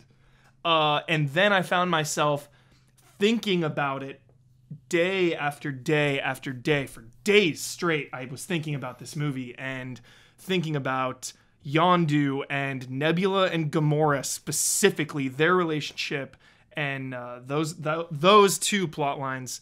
And it hit me so hard emotionally, and it just has stayed with me and resonated with me. I loved it so much. I loved it so freaking much, this movie. So it was more than just a ride. It's elevated above a lot of other Marvel movies for you. Probably, yeah, because, you know, I think of Winter Soldier, you know, obviously is probably my favorite, you know, because it's like this old school spy movie and it has such good fight scenes, and Winter Soldier is like my favorite character, but I just cannot stop. I can't get Gamora and Nebula like out of my head and what they did with that relationship and the seeds that were planted in the future. And I feel like that's kind of been something that's taken for granted. Maybe this is just my misconception of perusing the internets and the forums, but I just can't get over how the MCU is connected. You know, that gimmick is still so alive and so impactful on my brain and my soul that, you know, the Winter Soldier is out in this world, or, you know, when we're going to watch Spider-Man, knowing that, you know, Captain America is kind of off the grid. Like, where is he? He's doing something. He's like a wanted man at this point. You know, where is Black Widow? Her whereabouts are unknown. Thanos is like evil lurking.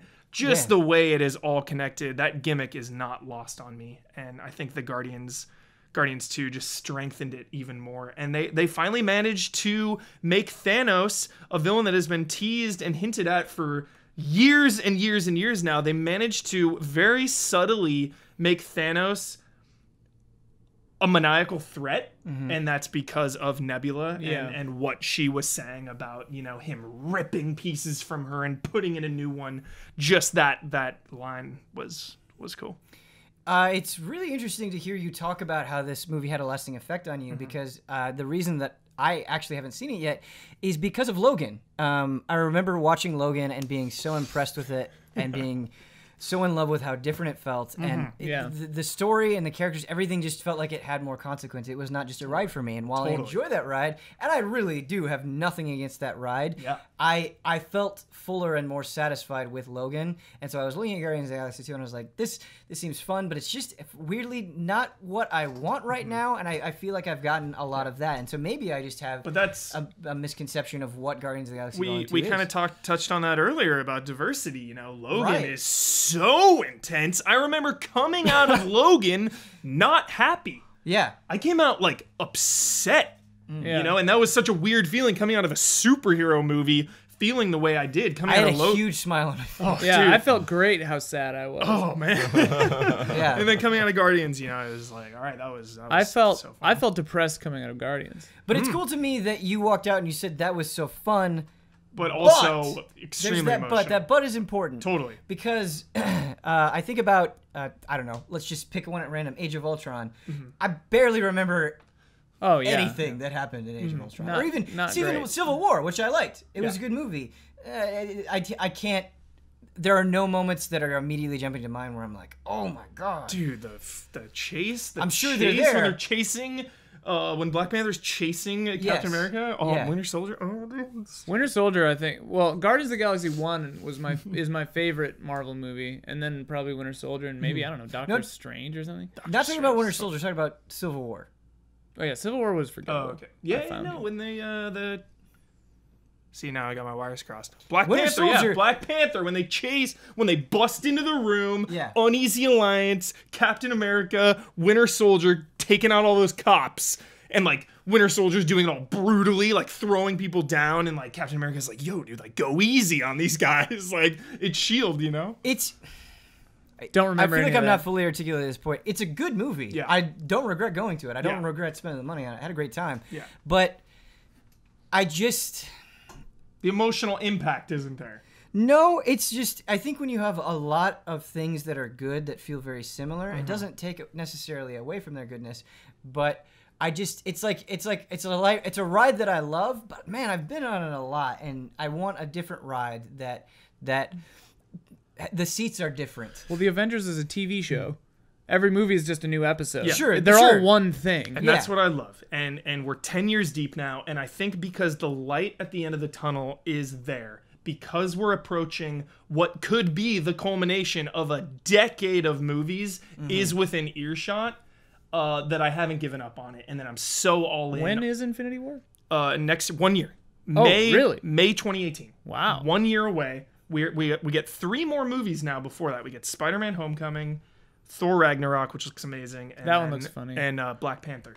And then Avengers. So I think the finish line is there. Sure, it's not Avengers 4. I think Avengers 4 is even one more year after that. But the fact that Avengers Infinity War is coming. Infinity War is not the end of Avengers. There's Avengers Infinity War, which is 3. It was originally going to be 2 movies. I was gonna say, it was going to be part 1. Part another They part. changed that. They're like, yo, it's going to be Avengers Infinity War and then Untitled Avengers 4 because we don't want to give you the title because the title of it is a spoiler.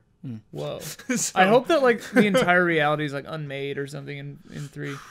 Yeah, and just thinking about the journey and how far we've come, since Iron Man 1 and thinking about what could be, it's all going to come down to the culmination and how it pays off, when Thanos comes and kills Hawkeye and snaps his neck, will that be impactful? We'll laugh out loud. I will laugh out loud. Yeah. I think, like you did with Eid for Prey, you've moved the needle on Guardians of the Galaxy Volume 2. I wasn't gonna see want it. you to Check it out, Ben. I will. I don't want to be all me about it, but like, or like people's perception of me, but like, seeing Guardians of the Galaxy 2, I left the theater and like I saw other people's reactions, and then I like honestly wondered if I'm like a broken person, because like I did not love it. No, but No.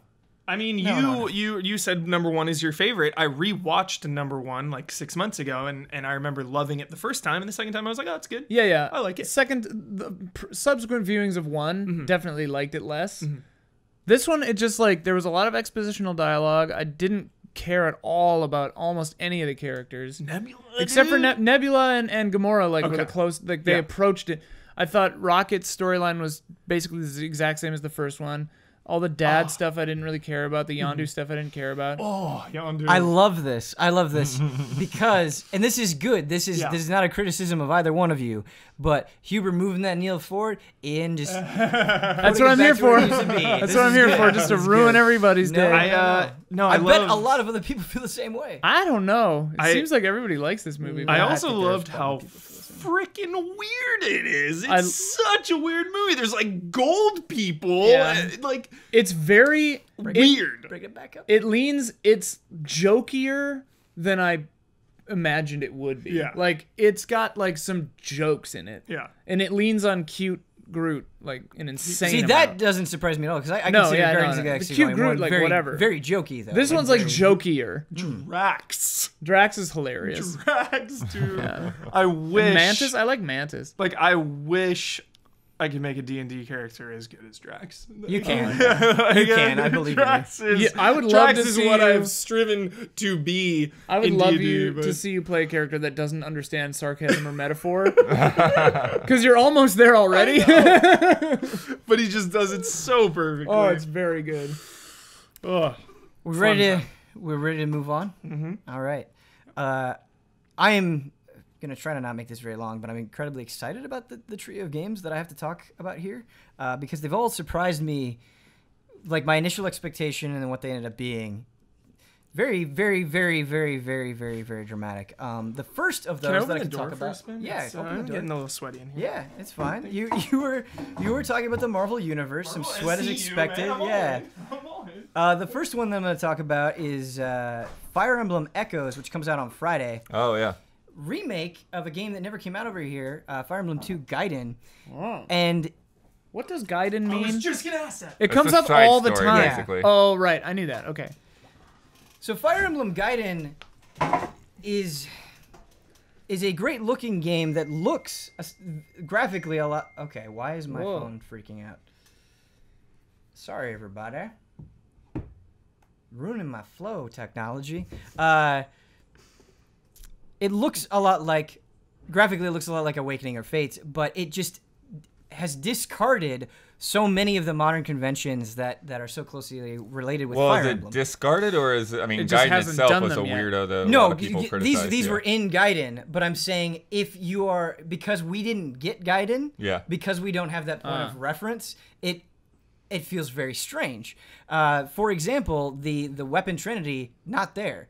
You don't have the swords beating axes, axes beating lances, lances beating sword dynamic anymore. And because of that, like that system, that weapon triangle that is so synonymous with Fire Emblem as we know it in the West is like that triangle made combat very bursty. Like, all right, my weapon rock, paper, scissors has an advantage against this. If I attack you and have this advantage, you are dead. Whereas in Fire Emblem Echoes, early on, a lot of the fights that I'm experiencing are like, all right, we don't have that advantage. We got to hack away at him a while. We're going to be engaged in a fight for a longer period of time, which means other units might have more of an opportunity to close the gap and surround us. And so you have to think about everything much differently. And defense is so important. Getting into some shrubbery and getting that defensive bonus, or having a shield, like one dude with a shield in some shrubs is a force to be reckoned with. Another thing that's very strange is bow users and magic users can attack in the panel neck over. So you can attack in melee range, where these units, as we know them, have to be a tile away. So if you're using a bow, you can't be right next to me. You've got to be one step removed from that. And if I approach you in melee range, you don't get to counterattack me. But wow. Here, if you attack a bow user with a melee weapon, they can counterattack you. So, ranged filth. How is that fair? How's it fair? How is that fair to the melee? If range can attack you point blank and how's it ever been fair to the range, though, if a melee guy can just walk up to you and you're invincible? You gotta close that gap. That's part of the strategy for the melee guys. Getting in there, closing that gap, they should have the advantage in that moment. But, you gotta get there. And the range guy is gonna take you out by the time you get there. Like I was saying, I think the balance that they're striking is range is definitely a threat, and they have more versatility because they can attack within that melee range. But because defense matters they more, have like less defense and health, right? Where you, as a melee unit, you can bulk yourself up enough where that damage, whether they're close or far, is not as big of a deal. Cool. And so that's kind of the balance there. Another thing that is way different is like. Let's say you're a mage and you're casting white magic to heal a party member. That has a health cost. So I've got an early level healing spell where when I use it, I take 1 point of damage. Jeez. Whoa. And that is a thing in Fire Emblem Gaiden where spells have HP costs. And mages are not, bulky units as is. So it's another dimension to think about that you haven't had to think about in other Fire Emblem games. I like that. Yeah.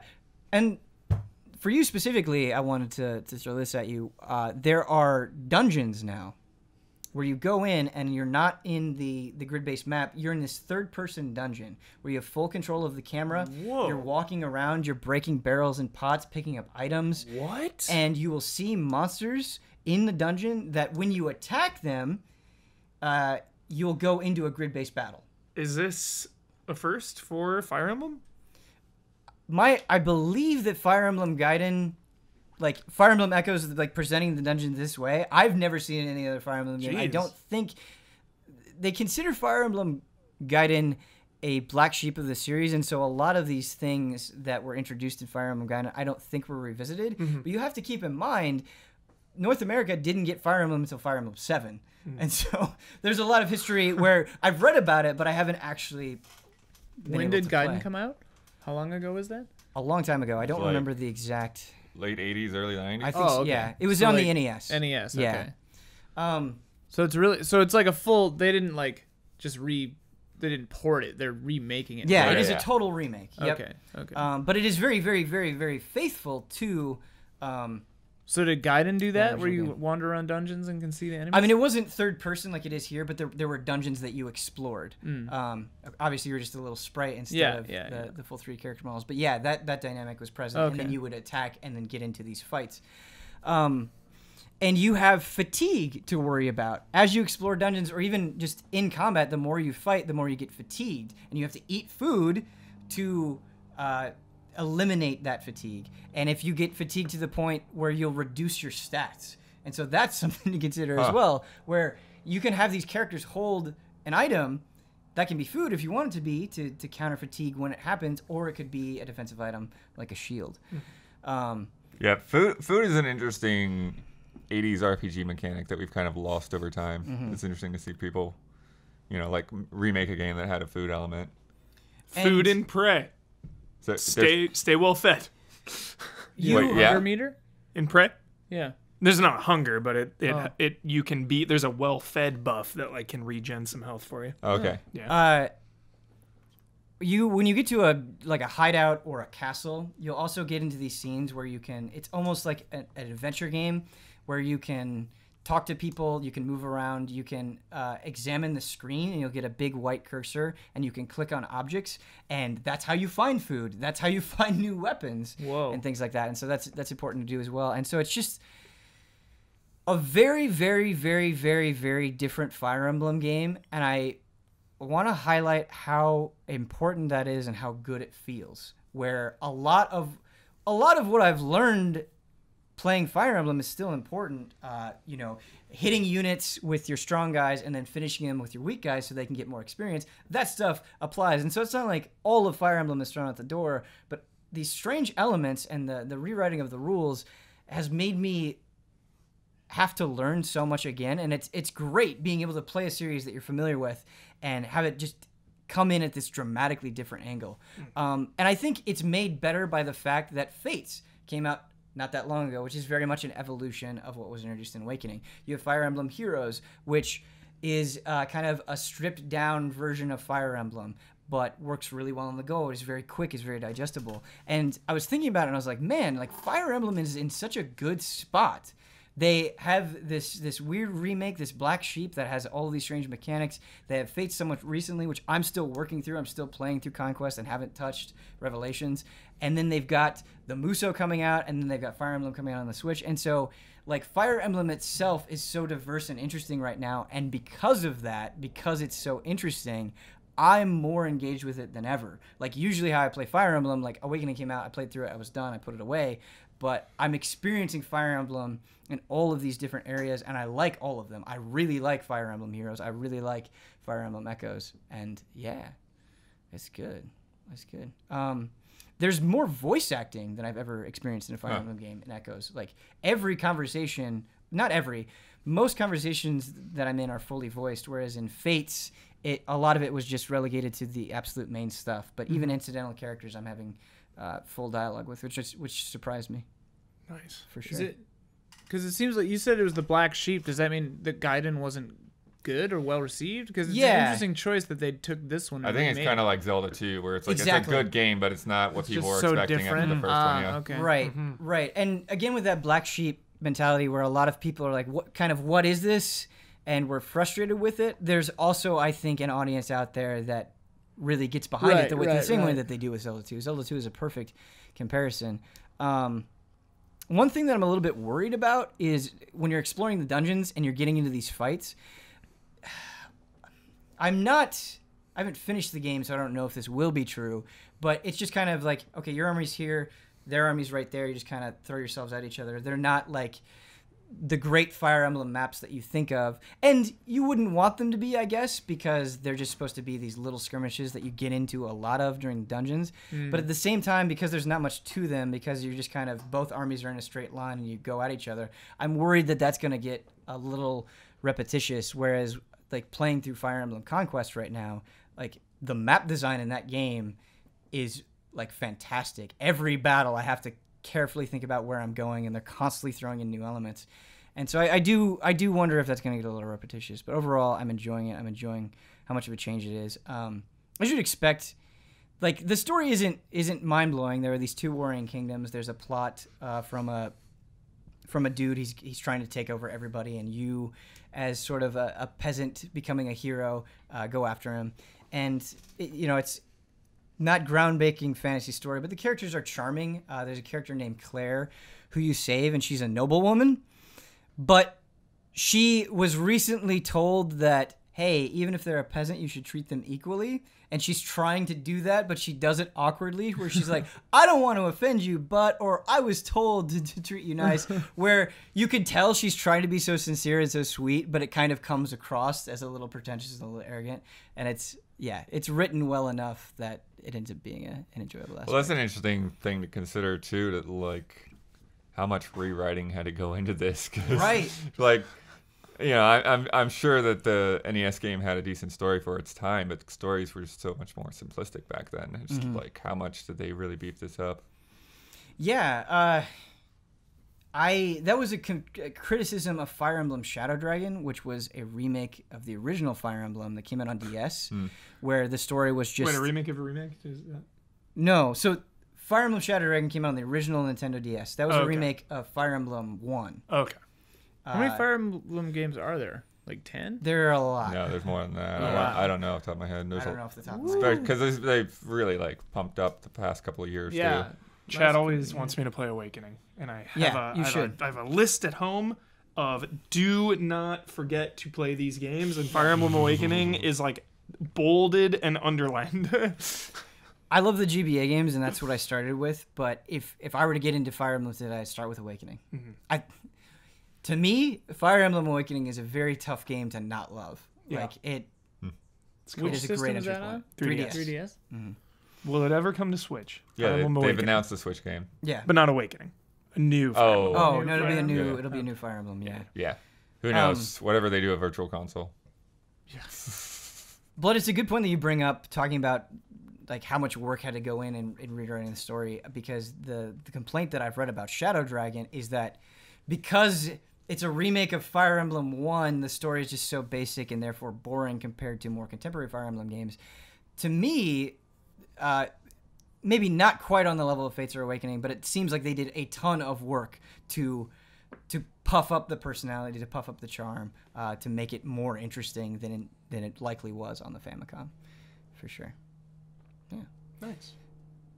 As much as I like Fire Emblem, this next game was the biggest surprise on this list. On a list of surprises, this was the biggest surprise. I don't know why more people aren't talking about Cosmic Star Heroine. Oh, yeah. This game looks so cool. Yeah, this game does. It is cool. It is cool. Pitch it for us. Yeah. God. So, it's $14.99. It is very directly inspired by games like Suikoden and Phantasy Star. My God. That sort of thing. Dragon Quest. And this company, they worked on the Penny Arcade RPG. They also did some things Write down on the the time code. Oh yeah, thank you. Future you. Well, yes. The time codes are so clutch. They save so much time. They worked on the Penny Arcade RPG. They did a Breath of Death 7 on the Xbox Live Indie Space. They did another game on there that I can't think of. But Cthulhu Saves the World. I think they did that. Oh. Yeah. That's the one with Breath? the little cute Cthulhu? Yeah. Yeah. Is there a Breath of Death 1 through 6? That's the joke. Okay, I was wondering if that was the joke. Okay, they got me. They got me. I was like, that was 7 of those games. Never heard of that one. Yeah, that's funny. But you play as this... It's set in the sci-fi setting. You play as this agent named Alyssa, who's just a total badass. She's got this staff that can shoot energy balls. And you join up with a pretty pessimistic hacker dude named Dave and a gunmancer. And the gunmancer is great. You use magic to summon laser pistols to shoot your enemies. And so it's just a really fun setting, and they're not afraid to be jokey. They're not afraid to be cute.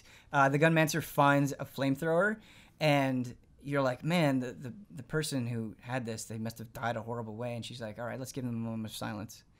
And then they actually give it a moment of silence, and then she's just completely flippant. All right, I'm happy to have my new gun now. And so it's cute like that. But what I really want to drive home is the battle system. Yeah, I was going to ask if it's turn-based like Suikoden or what? Yeah, it is turn-based, but it is very much... I've never played something quite like this, and it's obvious to me that they just put a lot of time into the battle system to make it as cool as it is. And the way that it works is a lot of your moves you can only use one time. Whoa. So let's say you have an enemy that is weak to water. You can use that water move once. But what's interesting is as you're going through combat, you have what is called style. As the style builds up, your moves become more powerful. Enemies also have style, so the longer that you go through a fight, the more damage that they're doing to you. Every time you do an action, a hyper meter ticks up. And so like let's say it takes 2 moves for you to go into the hyper stance. Your next move in hyper stance will do much more damage. And so you have this balance where, all right, I can only use this move once. You can recharge it, but if you're recharging it, you're not doing damage. Right. Should I wait for me to get in this state, or is it better to just kill the enemy quickly? And so you're kind of trying to figure out when exactly you should use the best move. And on top of that, you have debuffs that you can apply. And so just you have to figure it out, because like if I'm going to do this attack that is this enemy is weak to, where would be the best time for me to do that? So it's not just what am I going to do this turn? What am I going to do this turn? How is it going to set up other turns? What state am I going to be in other turns? And like if you apply a status element like stun, where you skip their action, that might be really effective up front. But once you apply stun once, it gets harder to apply and will take more attempts subsequently. And so like when to use that first time is really important. Items are not like let's say you have a potion. It's not like you have 5 potions and then once you use those 5 potions, they're gone. You equip a potion in a slot. You can use it once per battle. Mm-hmm. Once you're done with the battle, the next time you go in the fight, you can use that potion again, as long as you have it equipped in that slot. So that's another thing to think of. You get an item that will cause your next attack to do double damage. You can only use it once. And so it's just an incredibly considered battle system that isn't, like, I feel like the way that I'm explaining it might seem overwhelming, but it's not. They do a great job of making the fights not too demanding up front, of easing you into it, and it does another thing that I love. Every time you end a fight, you are fully restored health. You don't have to go into your menu and say, all right, cast the cure spell on this person or use the potion to heal this person. You're just good to go into the next fight. Cool. And there's really no need to grind. As long as you're just going through and getting the fights and clearing them, you don't have to worry that you're not going to be up to speed for the next boss. It's way more important that you're thinking about your decisions more than your experience level your gear and that sort of thing. Yeah, the visual style looked really cool. I like the retro. Yeah. Oh, it does. It looks so good. The sprite work is fantastic. Early on, you go to basically this sci-fi jungle, and you've got these birds that when you get close to them, they'll fly away. And then you go into this creepy like lab, and the lights get really dim, and it's almost like a 2D survival horror game. I'm like so upset that you love this game so much because it's just another one on the list. Yeah. Well, the thing about it for me, and what I want to see more of, and what I've advocated before, is this is a JRPG style game that is 12 hours long. Oh, nice. How nice does that sound? Oh, that sounds great. $14.99, 12 hours, great combat system, charming ears. setting. Like, I have a couple of nitpicks with it. You move through people, and so talking to people or interacting with things can be a little fiddly, where you're like, you'll go up and the prompt would appear, and you kind of have to like orient yourself to get that prompt to appear. Not a big deal.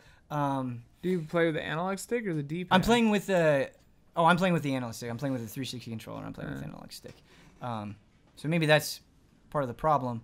But also, I know you hate the term pacing issues, but the pacing, things move really, really quick, which I appreciate. Again, 12-hour RPG is nice, but there are some moments, some character development moments, and some story beats where I'm like, maybe that moved a little bit too quick.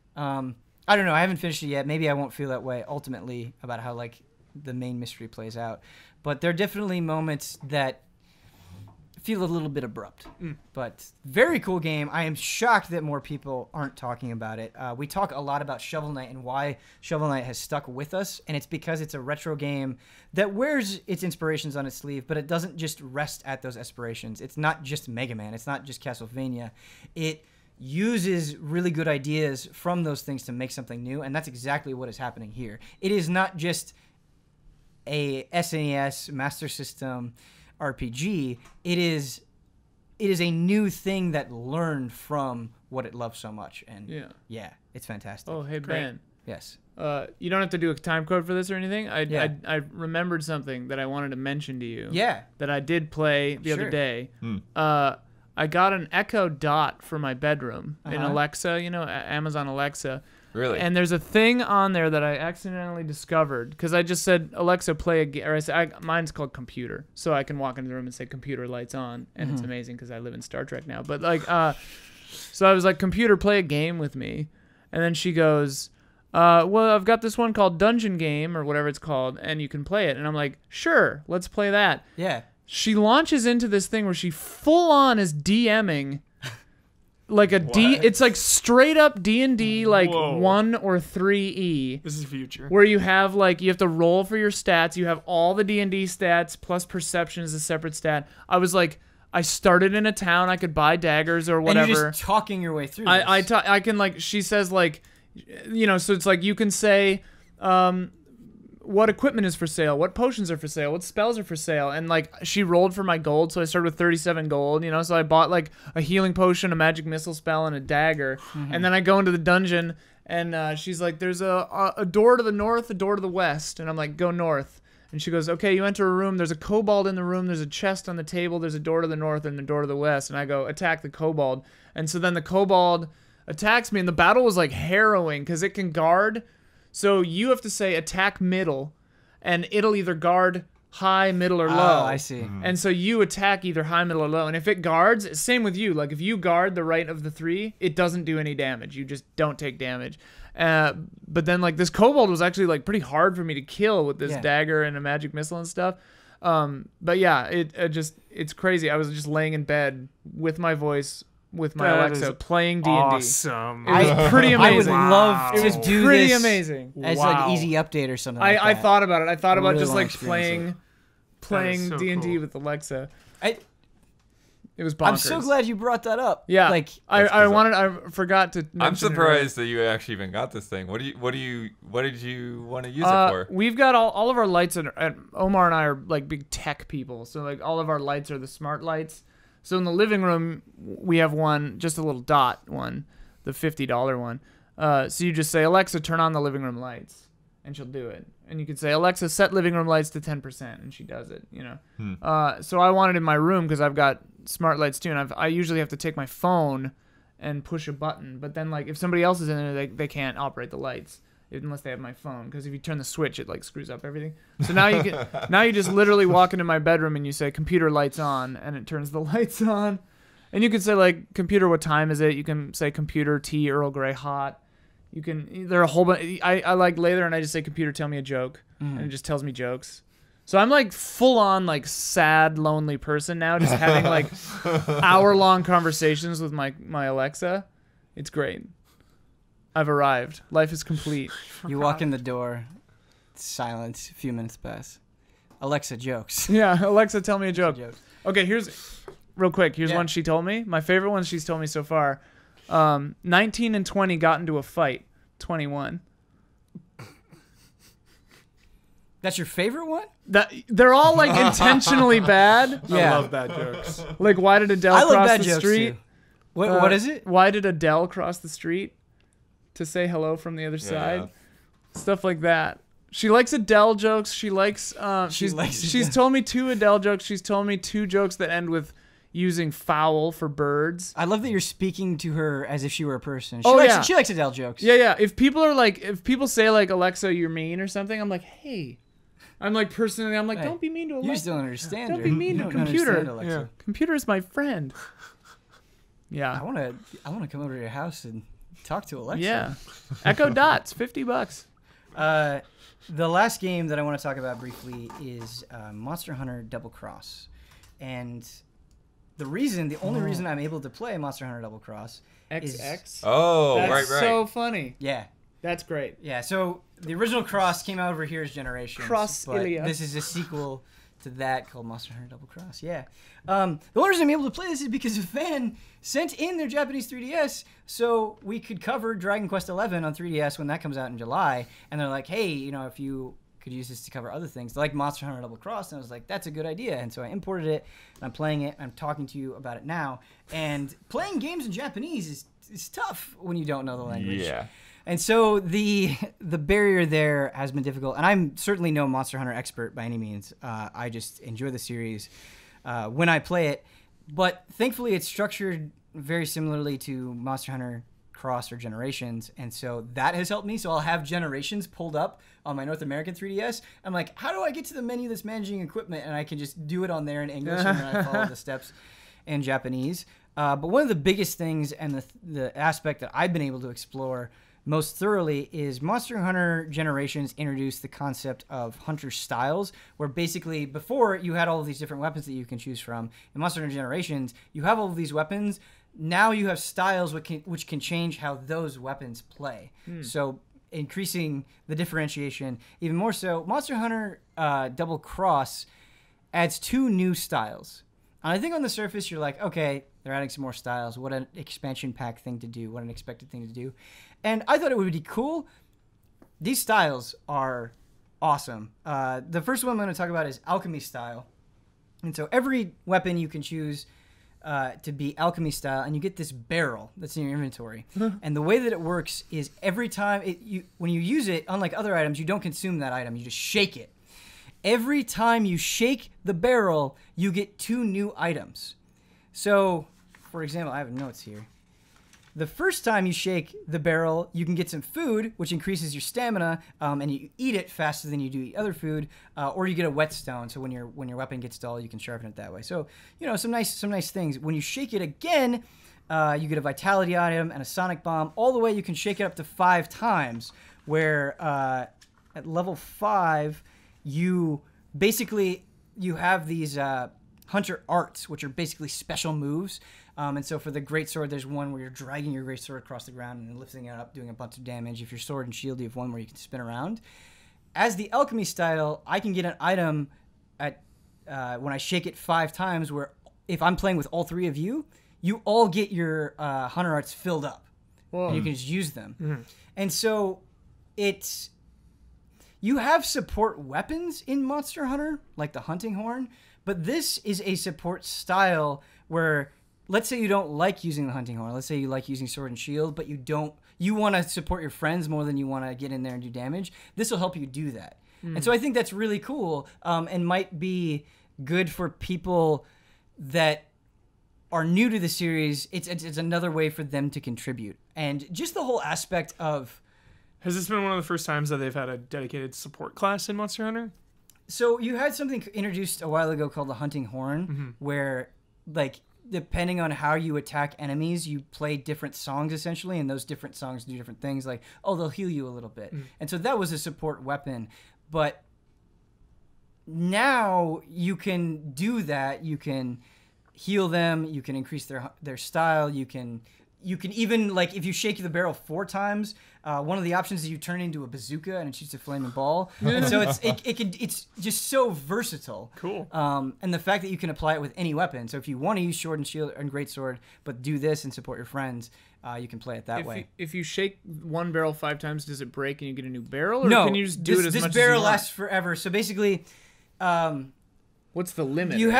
So you have... If you just leave it idle, this meter will go up. And that meter goes up more slowly for each of the 5 times. So it'll get up to 1 shake very, very quickly, because that's the lowest tier of item. And so you can just let it sit and then wait for you to be able to do those 5 shakes, and then you can do however many you want. Let's say you want the level 5 items, you can shake it 5 times. But you have to also keep in mind... You don't have to shake level 1 for it to charge up to level 5, though? No, you don't have to do that. So you can... Yeah, okay. Right, that's so you have this meter that's filling up, and you don't have to shake it all, and you can just wait for it to allow you to shake 5 times. Yeah, I get it. But you have to keep in mind, what makes this so cool is this whole shaking thing and deciding what you want. You're doing this in the heat of battle, and so you have to sort of figure out, what do I want as this thing is constantly attacking me?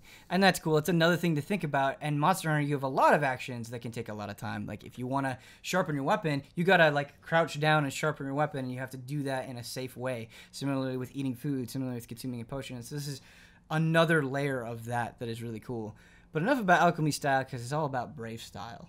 Brave style is my favorite style in Monster Hunter, or at least my favorite style right now. Brave style is essentially... I guess an advanced style that focuses on aggression. Yeah.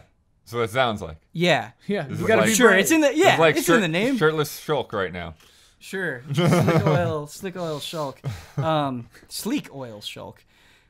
With Brave Style, you can enter this state where you're holding down the button, you have this blue aura surrounding you.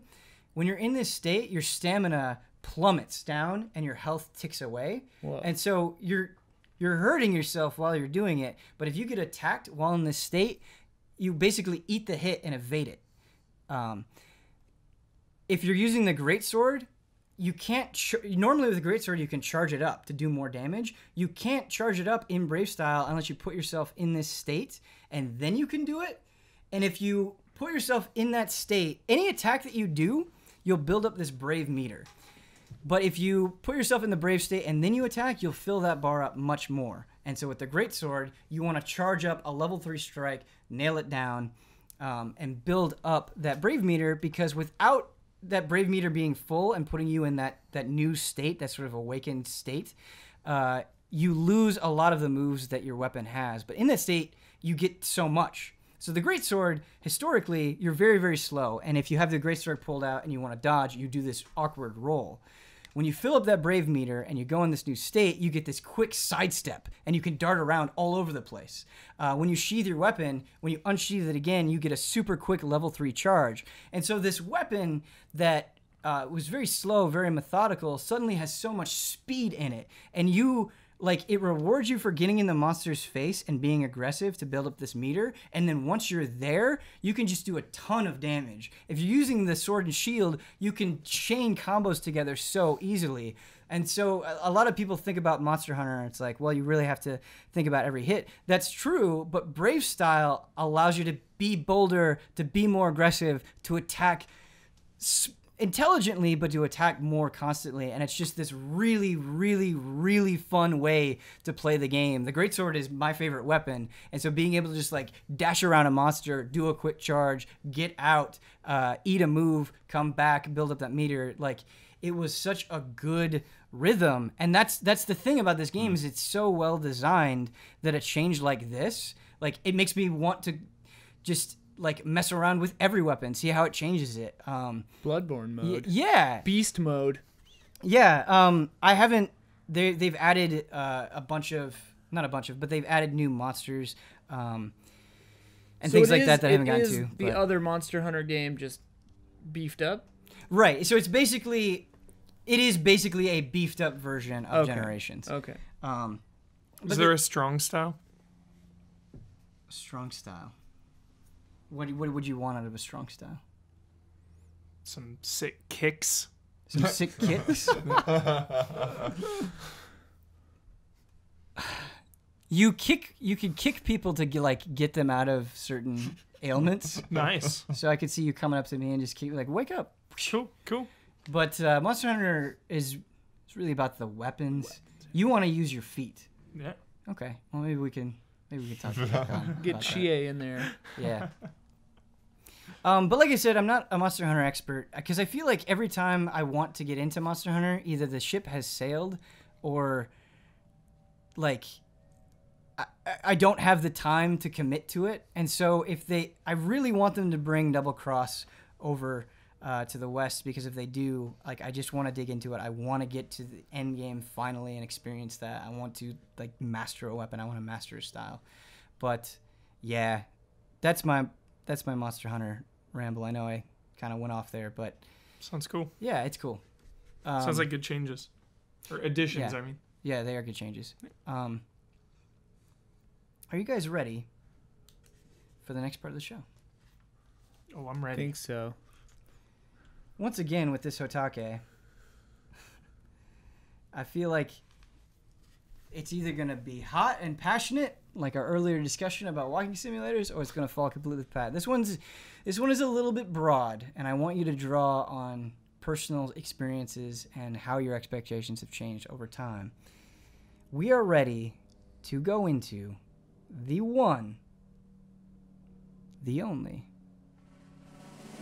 HOTTAKE! This week on Frame Trap, I want to talk about... That one legitimately That one actually scared me. startled me. Yeah. that wasn't just for the audience. That was Oh my legit true God. emotion. Yeah. Heightened perhaps, but Jeez. real. This week on Frame Trap, I want to talk about narrative in games. And the reason I want to talk about narrative in games is my feelings on it have changed since when I was a kid. What I wanted, I used to put a premium on story. Right. Where I the difference between me liking a game and loving a game is if it had a compelling story. And I think, you look at old reviews for JRPGs, and a lot of them say, this has an incredible story. And I think for video games at that time, it was an incredible story. But if you were to release those games today, I'm not sure that those stories would be treated with the same acclaim that they were back in the day. And because of that, and because games have evolved and gotten more complex, I feel like I personally need a story less and less. And there are a lot of times where I'll speak about a game and people say, yeah, but the story sucks. And I'll kind of take a step back and I'm like, yes, it does, but that almost has no consequence to me. Yeah. Or there's enough to chew on that I'm totally okay with this aspect of the game being less prominent or less important or less well done. And in fact, I feel that way as a whole. There are a lot of story games where maybe I'm not really digging the combat, maybe I'm not really digging the world, but the story is so interesting that I'm able to get through it. Do you guys think do you put a premium on stories? Do you think stories need to be strong for you to enjoy a game? Like, how do you feel today about video game narratives? I mean, for me, like, and I've said this before, but for me, why I'm playing a game is because I want to play it and I want to experience it and I want to uncover the story for myself. And, like, me as a human being in the world, I want to look and parse things out. So that's why I always prefer lore-based storytelling to, hey, here's 40 minutes of cutscene, like, yeah. I definitely lean toward that, and like, we had a huge spoiler cast discussion about Zelda, and I was actually kind of surprised that everyone was kind of hard on the story. And like, yeah, you could basically tell that entire story in 3 sentences and not really leave anything out. And I'm like, great. That's phenomenal because I get to play this game more. And like, discovering the story is part of that game, And that's not to say that I don't like stories that have a lot of reading or like that do include cutscenes. I think of Event Zero.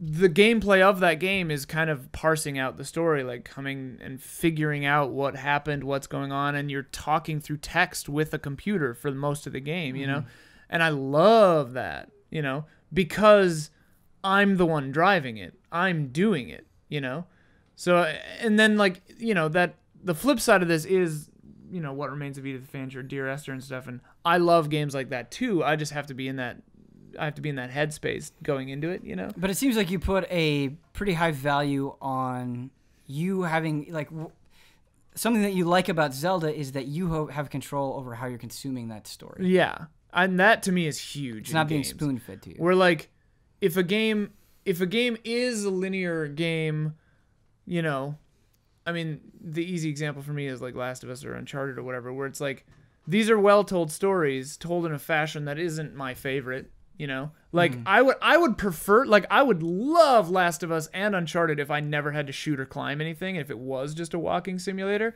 because that's what I'm there for. That's what I want to see. I don't care about any of the other stuff, Or I'd want it to be all exploration and puzzle with very little cutscene and story stuff. Like, I know I'm like in the minority in those cases, but like, I'm just trying to understand it. So the reason why you enjoy a game like Breath of the Wild so much is because there isn't a lot of story being told to you.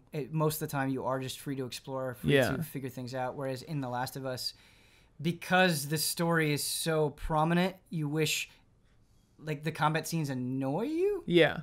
Okay. It's like, I don't know. I'm like, go one way or the other with it, I guess. I don't know. If you're going to be a game that's leaning on realism and like control and narrative choice or whatever, which I know Last of Us isn't, but like they're leaning on realism and stuff. But like, I don't want to watch a TV show right now. I want to play a game. I want to use my hands. Yeah. The only thing that I would argue, I guess, is that I don't necessarily, I mean, there are very much cutscenes in The Last of Us that take your control away. But at the same time, I think Last of Us does do an effective job of using its gameplay to enhance that story. Like, as you're going through these environments, you're learning about this world, you're uncovering things. Even, I think, just fighting with these creatures tells you a lot about how they operate and what these people have been under.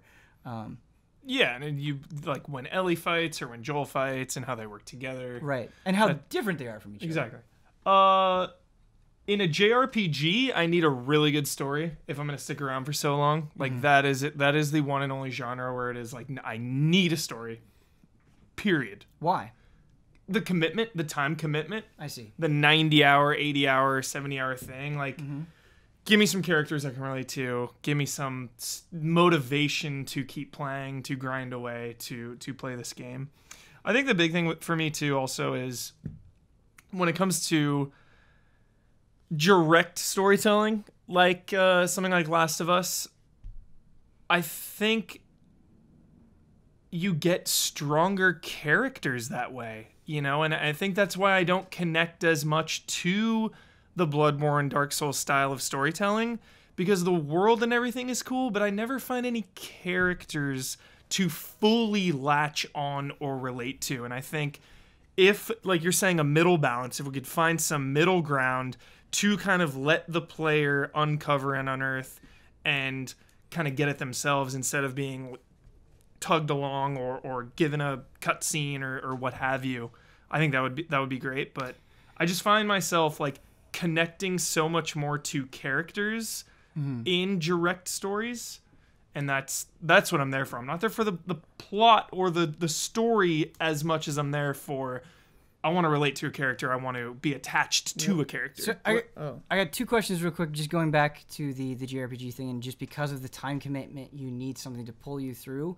Does that necessarily have to be a story? Can it just be characters? Could it just be an interesting setting? Or does the overall narrative have to be engaging for you to enjoy and make that commitment? Case-to-case basis, I guess, but I need characters or story in a JRPG. Like that, one or the other, I guess.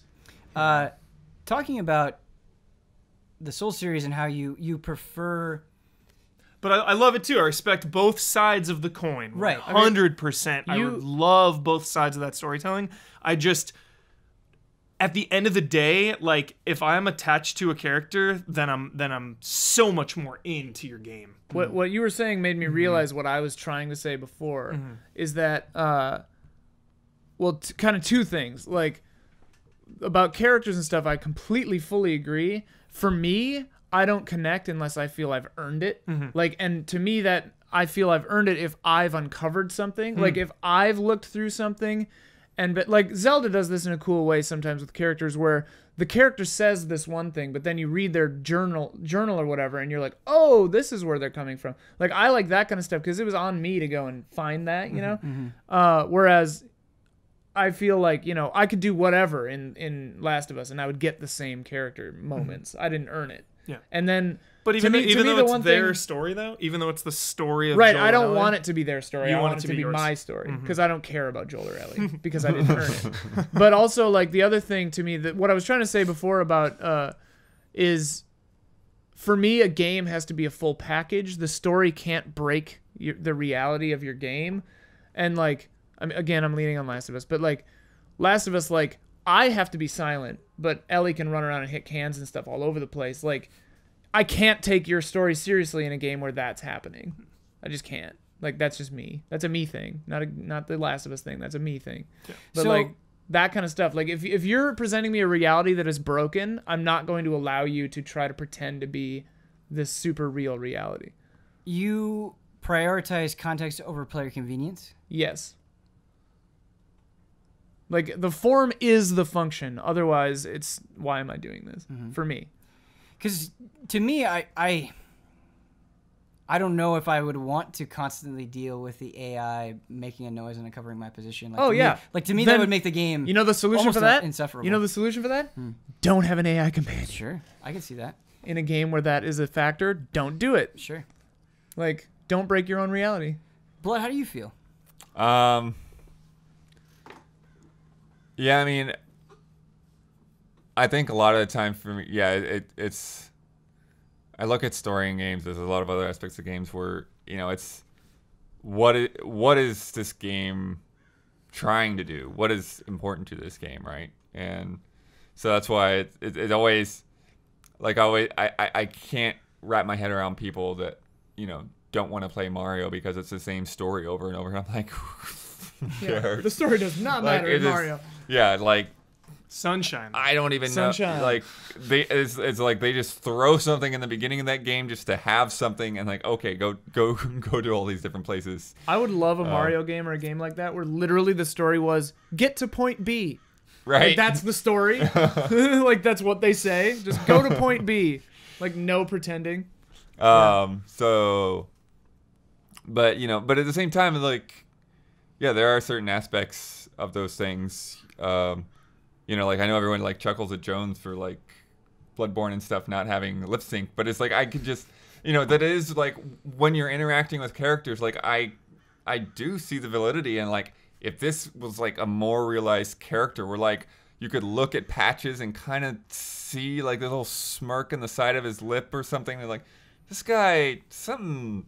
Like, you get a little bit from his voice, but if you could see more from his body language and his facial expressions and stuff like that, just like, and you think about all those, like, different characters in those games and, like, how they could be amplified, by, just a more realized presence in that world. And they don't have to, like, go all out in a more, more developed plot lines or anything like that. It's just, it's just amplifying the things that you already have in a more effective way. For me, I appreciate, we've had this discussion a million times, but I appreciate Dark Souls' take at it because maybe this is or is not there. I'm not them, but like I play other games that have lip sync and they so infrequently do it well Sure. that takes me out of it way more. So like I respect any game or any movie or anything where you say, we do not have the capability to do this, so we're going to make the stronger choice of just not having it because we can't do it. If you can't do it, don't do it. Like if you're making Mass Effect Andromeda and you realize that you can't design faces or mouths that work, just don't do it. So zero tolerance for.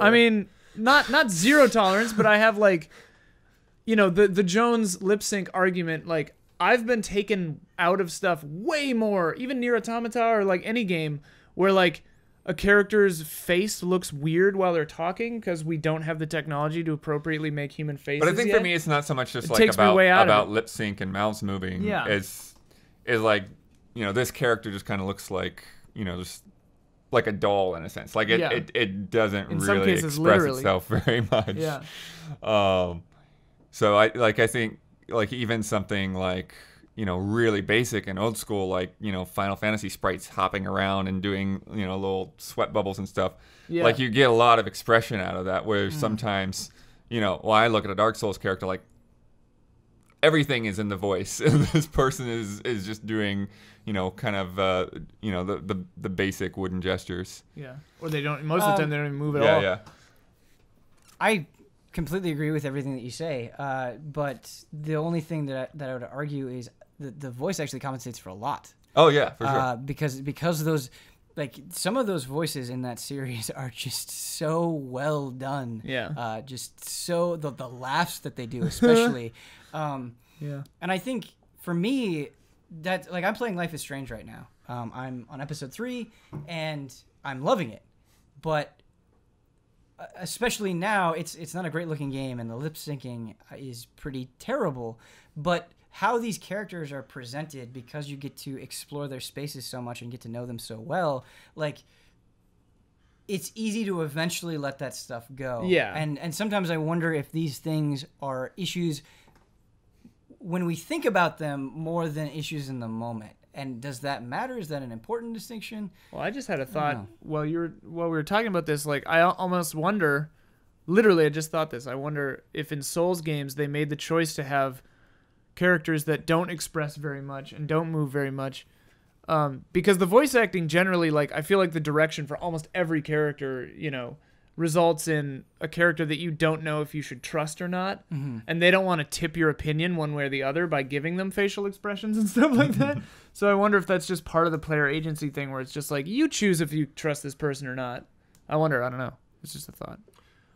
I think of my favorite series of all time. I think of Resident Evil, and that's my favorite story in games, even though that's a weird thing to say. But yep, Resident Evil. That's kind of where how I was brought up, that story that I was attached to, those bioweapons and just those characters, Barry Burton and Jill Valentine, Chris Redfield, being in that situation. And I think it is my favorite type of storytelling is the early Resident Evils, where you're getting these moments of direct cutscenes and very direct moments, but in between all of that, the images in the mansion, you know, finding a corpse with a note, or even just a corpse in a corner, you're like, how did that corpse get there? How did that happen? You can fill in a lot of blanks, but it's still telling you a direct story, and I think it just strikes such a good balance. It's funny because I loved those games too, and I loved Resident Evil Revelations too. Yeah. I almost wonder if just like technology is the enemy for me, like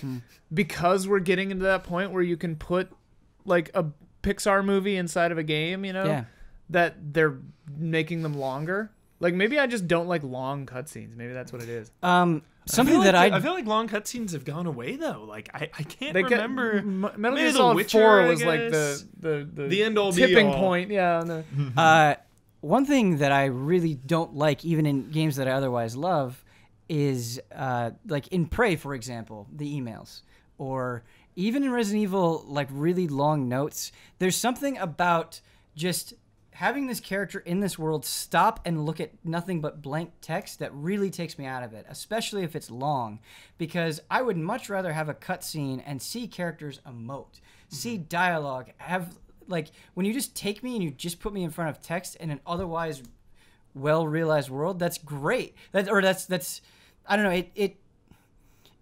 It's a divide that I think is too sharp. I think sometimes it's okay. I think because if you're just trying to be like, this is a world where email happens, that's fine. But I think about Fallout, right, and how much time I spent staring at that green terminal text. It's like, it's gotten out of hand, and I think Resident Evil 1 and 2, which kind of set the bar for those kind of notes within the world, do it right, because contextually, you know, you're uncovering this freaky zombie lab, you know, and if there's papers around, you're gonna be like, what the hell is going on here? Like, let me read a couple of these. Sure.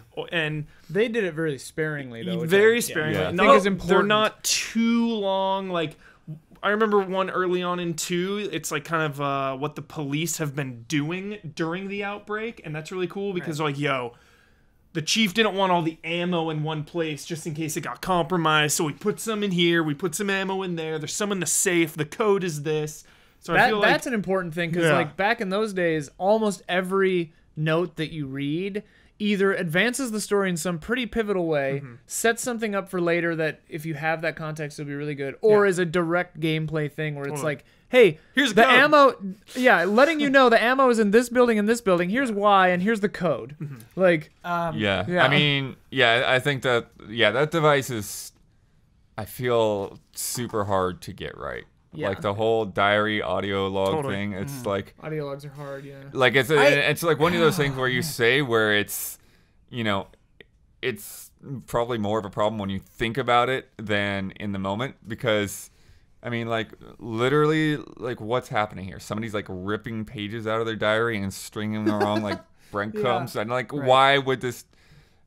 Like, if somebody's recording stuff into a voice recorder, there's one voice recorder that has all of it on it. Like, right. You're not going to find it strewn all over the place. Well, I think of Last of Us, like the Bill moment, that's totally optional when his boyfriend like commits suicide and the suicide note, and you can like hand it to him. But that's all like in the game. moment that I think about. It's not like every 20 feet here's a new. But even there's a town and you go in a kid's room. It's like this kid's room, and he's got his computer and his games and his comics, and like you read the note just from this kid, and it's like but that's a note from a kid. It's there's so many games where you string along like one character has left all this stuff along that the I think whole is silly. level.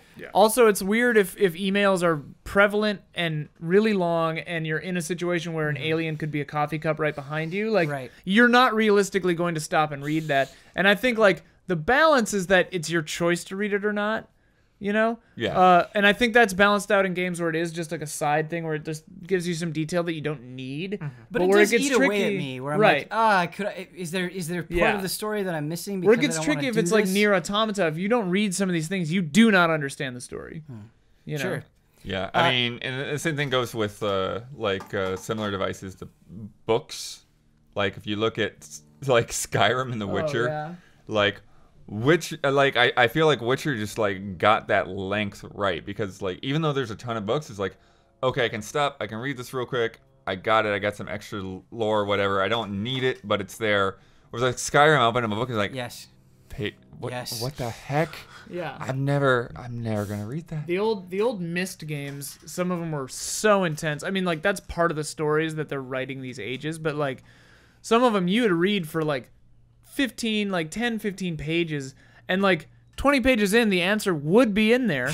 Like, you know, like sometimes it's very intense. I feel like it'd be funny in a game like Prey to have like an onboard computer or something, or like a thing that like you have the choice to read it, but you could push a button to TLDR it, and the computer just goes, yeah, I skimmed it. It's basically saying this. And then, like, you know, the computer could even have, like, a funny attitude about it. That's like, a good idea. Yeah. That'd be pretty funny. And then It'd one be of like my your choice. pet peeves that pops up all the time in so many games is when there's, like, one of these audio things there's no way in the game to replay it. It's not in a menu anywhere. And you play it, and you just have it going as you're walking along, and then you trigger the next invisible cutscene or whatever piece of dialogue, and it just cuts that off. And it's I guess I'm not going to find out what that was about. Or if you're like shooting a bunch of dudes and you just can't hear it over the gunfire, or you're like concentrating and you just ignore it. Nier is good about that, where if dialogue is happening, it has an X over the next thing, so you can't start new dialogue until the dialogue finishes. Blood, you talked about it being a problem in the moment versus when you think about it, and I think audio logs bother me even more than the email book thing that we were talking about, because I was playing Prey, and I would get, there's a lot of audio logs in there, and I would get an audio log, and then suddenly aliens would be attacking me, and it's like, all right, this person is talking while I'm engaged in combat, so it's ruining both things. It's ruining the storytelling and it's ruining the combat. Yeah. But it also feels bad when you're like, well, I don't want to move around with this audio log because I don't want to put myself in that situation. Then you're basically reading an email. But then you're just kind of sitting there listening to this voice that you can't interact with, and that feels weird too. Storytelling in games is hard.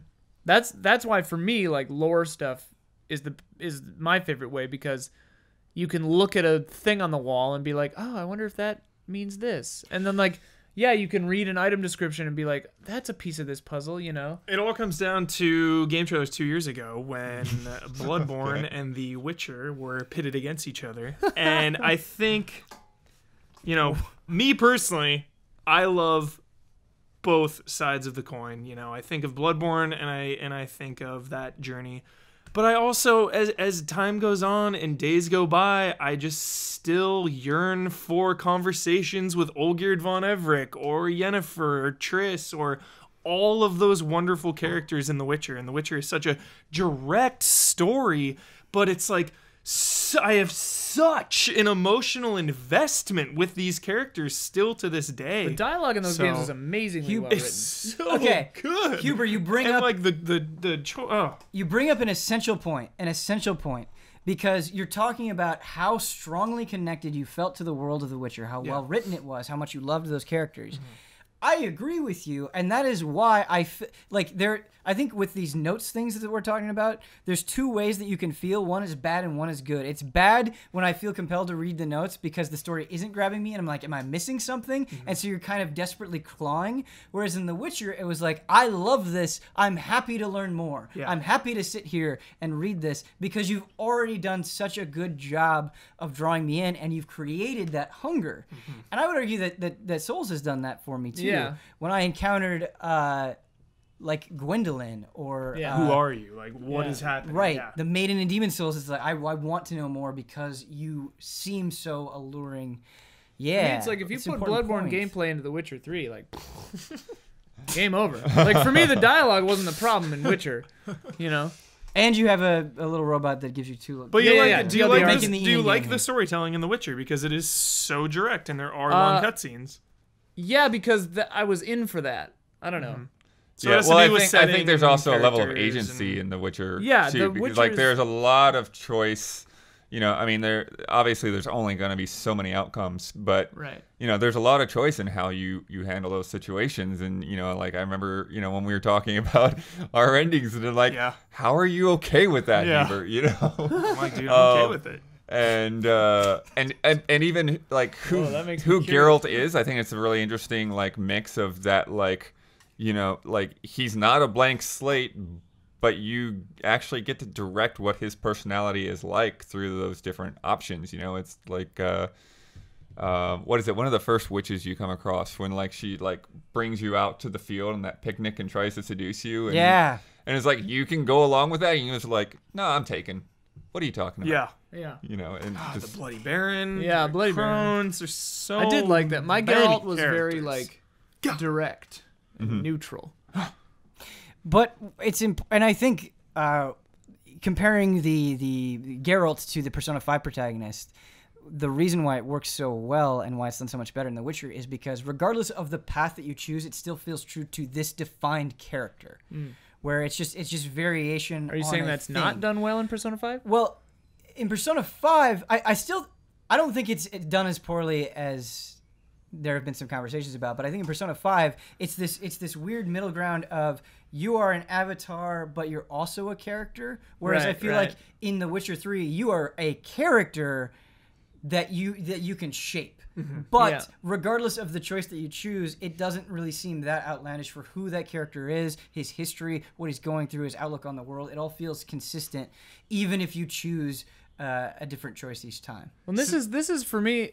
Sorry, I was just gonna say quickly, similar to like Deus Ex, my Jensen is basically like a Blade Runner, where I've got like my 6-shooter on my hip, and I take no nonsense. You're either like a good person, or if you're not, I don't have time for you. So like being able to kind of, and I love stuff like that, and like there's a contradiction within myself here, because I do love walking simulators. Like Dear Esther is one of my favorite. I love Dear Esther. I love What Remains of Edith Finch. And you don't do anything in those. You don't really change the story. And then I don't like Naughty Dog games really, and it's like, why is there that disconnect for me? Because like when I'm playing Last of Us, it feels like I'm feeling like this game doesn't need me. I don't need to be here for this. It's gonna do its thing, and and then it'll be over. Whereas like What Remains of Edith Finch, I'm like, I feel as though like, yeah, I'm Edith Finch and I'm discovering these things. It's very weird. I honestly don't know what my problem is. Yeah, because there's actually, especially Last of Us, like a lot of those, like you walk into a house and like you get such a sense of like what the person in that house was like based on, just one of the things to go back to is how many different kinds of TVs they made.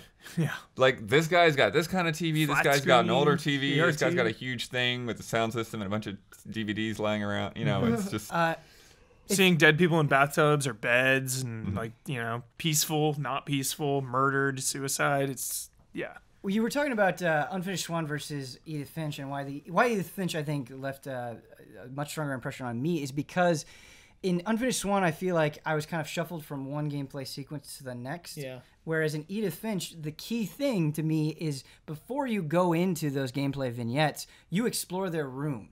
You get a sense of who they are just by looking around. Like, oh, this is what this person's into. This is their personality. This is this kind of bathroom, if you know what I'm referencing there. Like, just, oh, they're unkempt. They were going through a tough thing in their lives.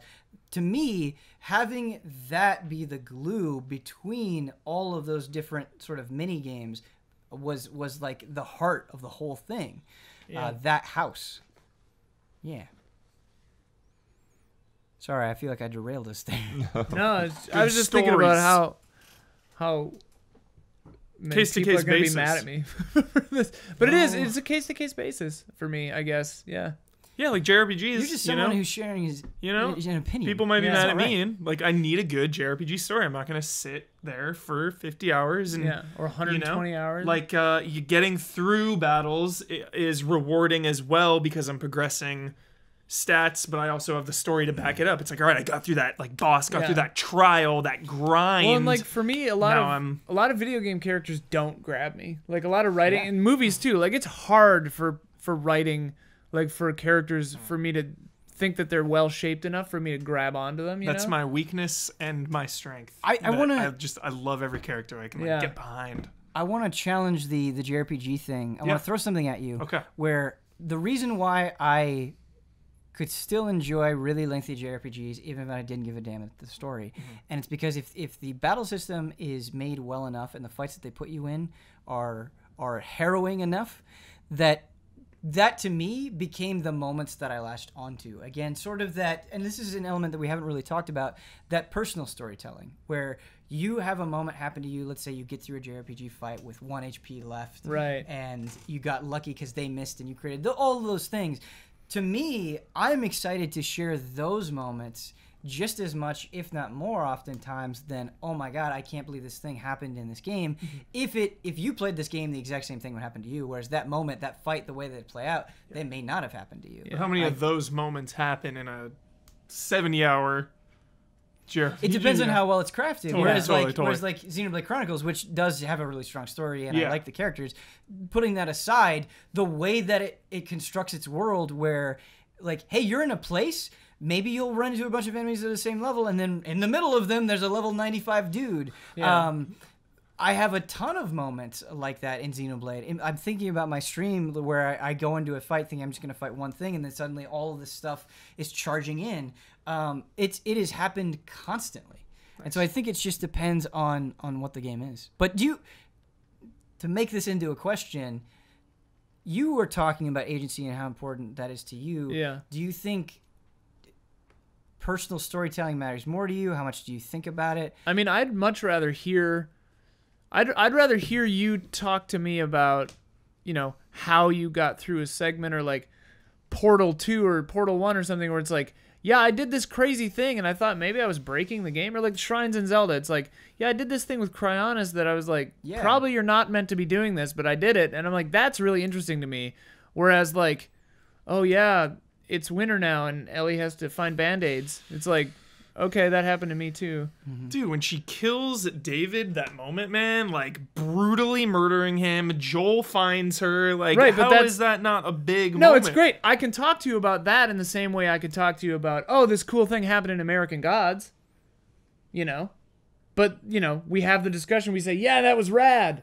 And that's, I mean, like, we have a movie podcast where we do discuss films, and like, talking about stories like that, I don't think is valueless. I love it. I love talking about film. But it's still a game you are playing. You are still Joel. You are still Ellie. You are still scrounging for supplies. You're beating people up. You're shooting people. You're surviving in this brutal world. It's not a movie or a show. Yeah, it's just, I mean, this is just me. Like, I don't like that gameplay style. Yeah.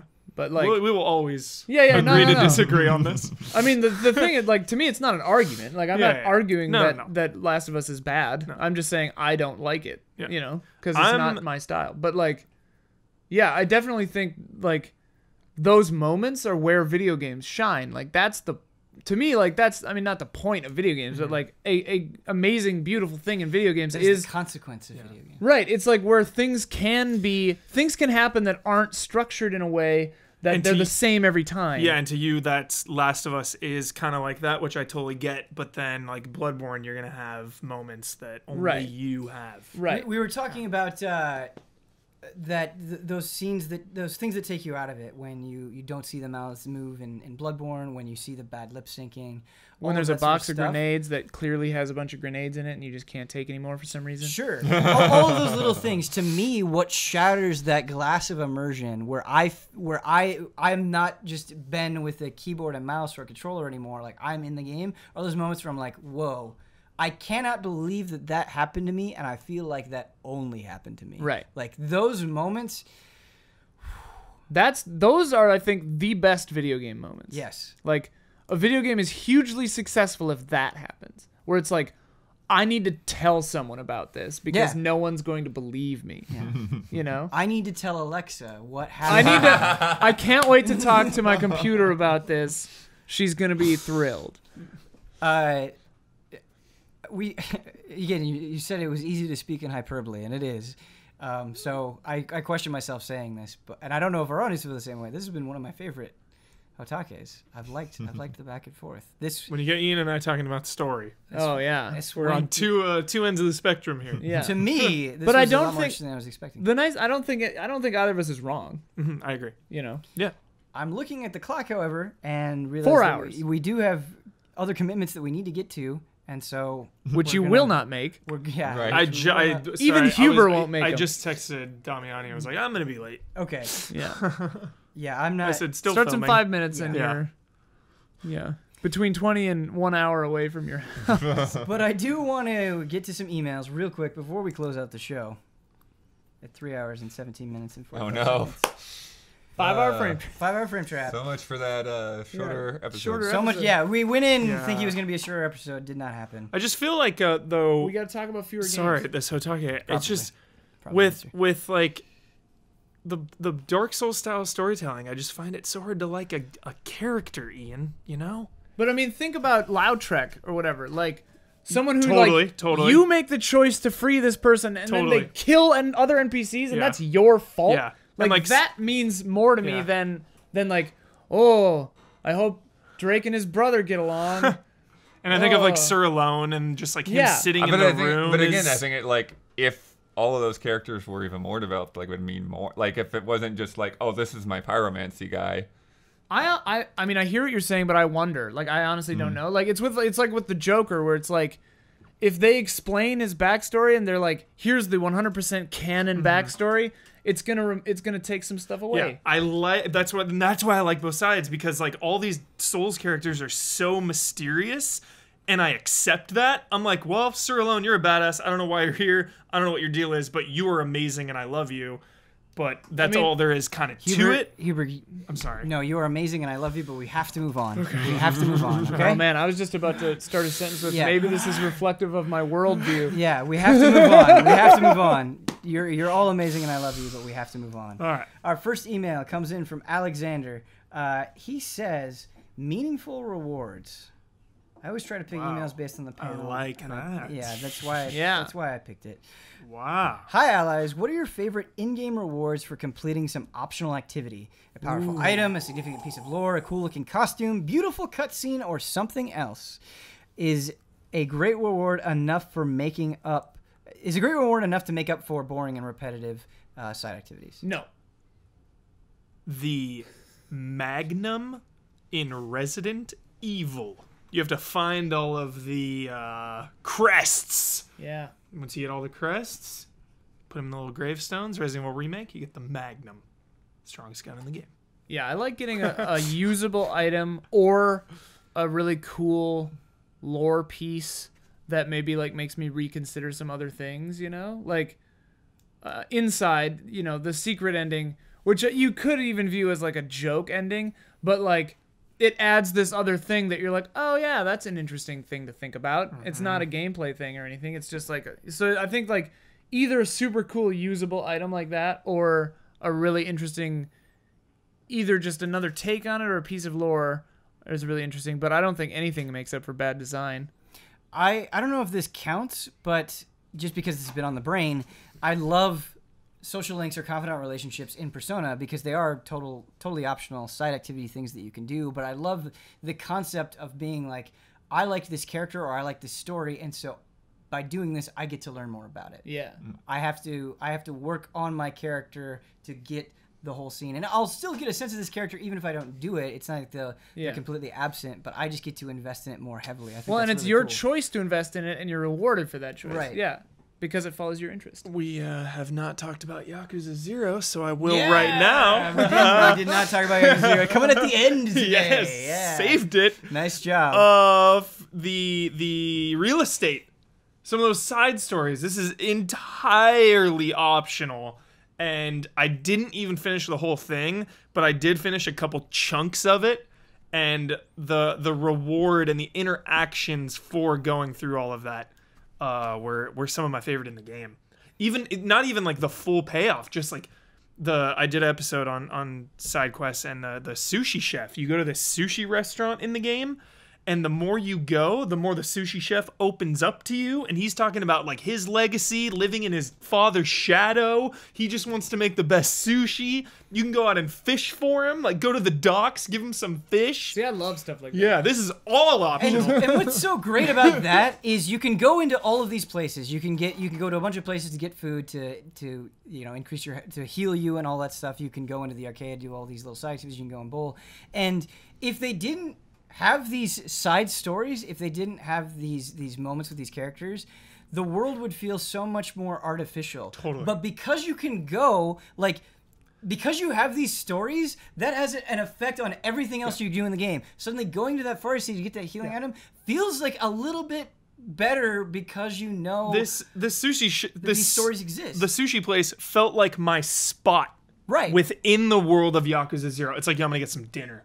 Going to my spot. Going to my favorite sushi joint. Because you're attached to it. Yes. The game made you attached to it. Yes.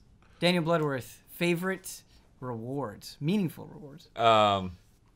Yeah, well, I mean, I'd say in general, like, the main thing is just for it to be something that's unique, right? Like, whether it's, you know, a weapon or a piece of armor or a piece of story, like, it's something that's, you know, it's not normal, right?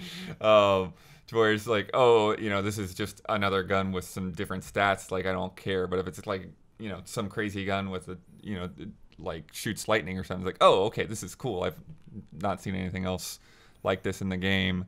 I think and I don't think we see this a lot, so I don't even have like a great example other than some hypothetical things, but I think the main thing would be like an ability, like an optional ability that like you could get through the game without, but like say, if like there were Deus Ex upgrades, that you could only get that, not by getting some experience point tree or whatever, but just like you can only get this if you do this side quest. Yeah. Or if say like there was a Metroid game that wasn't designed where the ice beam was necessary, right? And the ice beam is just out there, and they're like, okay, now I can like hop on enemies, and you don't need that. You could just but by doing this side thing, you would get that ability. Oh, I think of the armor sets in The Witcher and having to go around the world and kind of collect all those. And not only do you become stronger, but they're like some of the coolest cosmetic looking armors in the game, and just having that full set. And each one has a story tied to it as well. Yeah, story, and like having to the armor smith or the weaponsmith tie in and having them like craft it for you and going through those side quests, like, it's cool. I also like when I feel like I've made an impact too. I realize, like, I'm thinking about Breath of the Wild and like the Cost storyline or Terrytown. Like, you just get cool emotional payoffs. The umbilical cords. The umbilical cords. Does that cords, count? Yeah. I mean, damn, the whole ending of that, the canon ending of Bloodborne is like a side story. I really love when a seemingly incidental quest, like, they show back up later, and they're like, hey, thanks for saving me. Yes. Because you saved me, I was able to do this for you. And I was like, I was never expecting to see you again. I did not expect to see you again. I feel good. Dude, wait. Oh, a huge oversight that we've forgotten is Bloodborne, like Cainhurst Castle or something. When a side quest reveals, like, an entire huge new area. Of the game. Like, yeah, like, here's 15%. Like, that's the greatest reward. Is like, here's 15% more of this game that you totally could have missed. Oh, and a more, straightforward one, but extremely rewarding as well, is Mario Galaxy. Just like fully completing the game and getting optional levels. That like extra levels or something of that nature is always my favorite. Yeah, like Champions Road and just collecting all the stars. Castlevania Symphony of the Night, where like the actual second half of the game is hidden behind kind of an obtuse sort of like side thing. Oh my god. I love in Mario how that is presented, because it's like, okay, we gave you the entire game to get comfortable and feel good. Now we're turning that switch. Crank it. That optional world. Ooh. Yeah. Adventure mode, Diablo 3. Our next email comes in from Junie.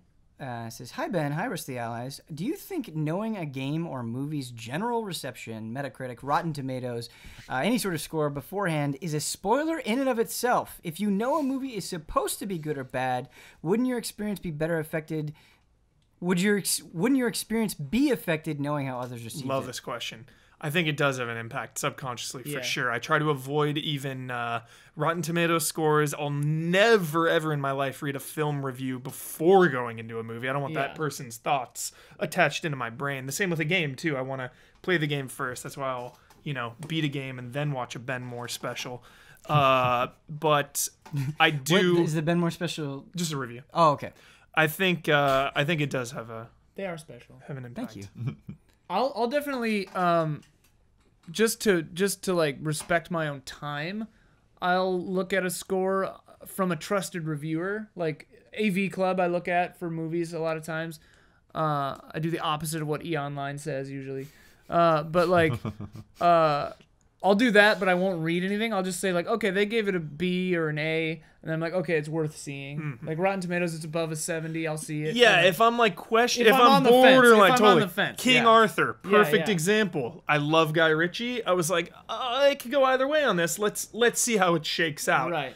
The reviews were terrible, so I Yeah. probably won't go. But something like Wonder Woman, where no matter what, I'm gonna see it. I don't want to know if it's as bad as Suicide Right. Squad or if it's the first amazing DC movie. Yeah. I'm just gonna go in blind and hope for the best. Here's the thing for me is you have to make choices in life, right? Yeah. I've chosen to go as all in on video games as I am capable of going. And so for me, like a game getting a bad review is much less likely for me to avoid playing it. If I'm interested in it for whatever reason, maybe I played other games in the series, maybe I like the developer, but because I've gone deeper into video games than I have in other things, I have that knowledge to do so. With movies, I don't know. I don't know if I want to spend $12 in a dark theater staring at something I'm not going to like for 2 hours. Of course, I'm going to look at reviews, but it's just because I don't have that knowledge to draw from, and I can't take that chance as easily. And so I think it depends on what kind of your perspective you're coming from, I think. Totally. Like, I have knowledge usually of like who's involved with the movie beforehand. Like Wonder Woman is Patty Jenkins. I just ask you. Or Ian, yeah. Like knowing something about the production of the movie usually helps too. So that kind of alleviates me needing to know a review or a score. You know, if it's a new P.T. Anderson movie, like obviously I'm going to go see that. Yeah. Obviously I'm going to go see Dunkirk, Christopher Nolan. But so I think that helps. But I definitely try to avoid eyes on ratings prior to going in. Yeah. How about you, Blood? How about you, Blood? Blood Blood watches Gotham. Yeah, movies and TVs, I don't even know what the review landscape really is like. I don't really look at those that often. It's like once in a while I'll see it's like, oh, I guess that's bad, you know, but it's generally more of just like whatever word of mouth is flying around than actual formal reviews. I feel like Blood has a badge for Huber. Like, let's say Blood does something terrible. Let's say just hypothetically Blood kills somebody. Like, you would be there watching it on the news and be like, nah, that sucks, but he does watch Gotham. Blood watches a lot of shows out of nowhere. I'll be talking about it with you guys, and Blood will be like, oh, yeah, that was a good episode. Yeah. What? But yeah, Blood like Into the Badlands. Like Blood watches a lot of good. I actually don't watch Into the Badlands. Or it was God, it was not Gotham. It was, I forget. There's too many. We were shows. talking about Walking Dead. We were saying something about Walking Dead, and then Blood just comes up and he's like, "Yeah, but what about this?" I was like, "Whoa." Yeah, I don't actually see all that many movies though. I think it's kind of a schedule lifestyle thing. It's like, you know, for TV, it's just like everything is set on the DVR, and you know, when it's time to eat, then it's time to watch a show. Then you know, maybe watch one other thing after that, and then go back to whatever I was doing. I'm far less critical, and I'm much more forgiving and lenient with movies because it is my escape, even more so than video games. You know, I feel like I critique video games way more than movies, because when I'm sitting in a movie theater and those lights go down, that is like my pure escape and happy place. So I think it is important to have that thing. Yeah, movies is that for me. Right. Like, man, I gotta lighten up. I'm critical on like everything. That's okay. That's okay. It's just for I mean, what it means but is like, do you have like one thing that you're like totally fine with? I don't know, like books, or there's gotta be something out there that you're just like, you know, I eviscerate everything. No, well, I don't know. Like, it's okay though. I don't think I'm like good. Hateful. I just know what I like. But like, yeah, exactly. I like good things in everything, and I only want the best things to be the things I ingest. You know, totally. I ingest the best. I'm sympathetic to Huber because reviewing games is a ridiculously awesome thing to be able to do. I don't ever want to say like, oh, woe is me when it comes to reviewing games, but you get in that mindset where it's like, okay, I'm picking this apart to the best of my ability every single aspect, and it just gets a little bit draining. And so it is nice to have something where it's like, I don't have to think about this at all. Exactly. Good, bad, whatever, just let it wash over. Drax, like, stabbing some monsters. Let's do it. Right. Yeah. I mean, there's a subsect of movies that I'm like that. Like Star Wars. Like, I'm going to go into a Star Wars, and I'm like, I'm going to have fun and watch Star Wars, and I don't give a crap. That is true. There are some movies definitely where I'll go in and I'll be like, all right, let's go here. Like, right. Stimulate my mind. Yeah. Whereas, like, going into Guardians of the Galaxy 2, I guess my hopes were up because of Guardians of the Galaxy 1, but, like, whatever. Sure. Our very last email comes in from Calvin. He says, "Hi, panel. I have a topic I've been thinking about for the past 10 minutes. A lot of people on the internet and in my life keep saying games just are not different enough anymore. I personally feel like a lot of people that say this don't look past some game covers and just they just look at the cover and they say it's another RPG or another shooter. Mr. Moore, you've been playing Xenoblade Chronicles for the past while, and to me, that game is so different to every other RPG out there. I also think of games like Pandora's Tower, Resident Evil 7, Shin Megami Tensei 4 Apocalypse, the Yakuza series, White Day, Ian Hink's Charity, and I even think of Pokemon Sun and Moon to an extent, which to me changed how I look at Pokemon forever. My question is, can you guys think of any games you've played in the past 5 years that feel different from other games? I know those games are out there and would love to maybe even get some suggestions from the panel." Unfinished Swan? Felt very different. Yeah. What Remains of Edith Finch? Yeah. Well, I mean, it's kind of funny because we sort of talked about, Right. games Exactly. being weird earlier, Right. I think a lot of the games that are featured on our What We've Been Playing segment feel very exciting and new and different to me. I mean, even Forza Hot Wheels. Yeah. What? Like Cosmic Star Heroine, the crazy battle system, Conarium. Conarium. I mean, who knows? Who knows? Okay. Conarium. I mean, my Little suggestion Nightmares. would be, like, look at what Indiecade is accepting. Look at what is on itch.io or itch.io. Like, I recently learned from that email you sent me of the Indiecade E3 games, there's a new Vampire the Masquerade game. It's a mobile game. It's like a simulated messenger thing, and it's called Vampire We Eat Blood and All Our Friends Are Dead. And I'm just like, Jeez, Vampire's back. Yeah. That's unexpected and weird. Yeah. And it's a weird game. I started playing it last night. I was like, this is weird, but I like it. It's weird. But yeah, like, there's a lot of weird stuff. Look at Kitty Horror Show's games. Like, oh my God. Like, that triggers me. Like, nothing gets under my skin than when somebody writes off a game for being similar to another game.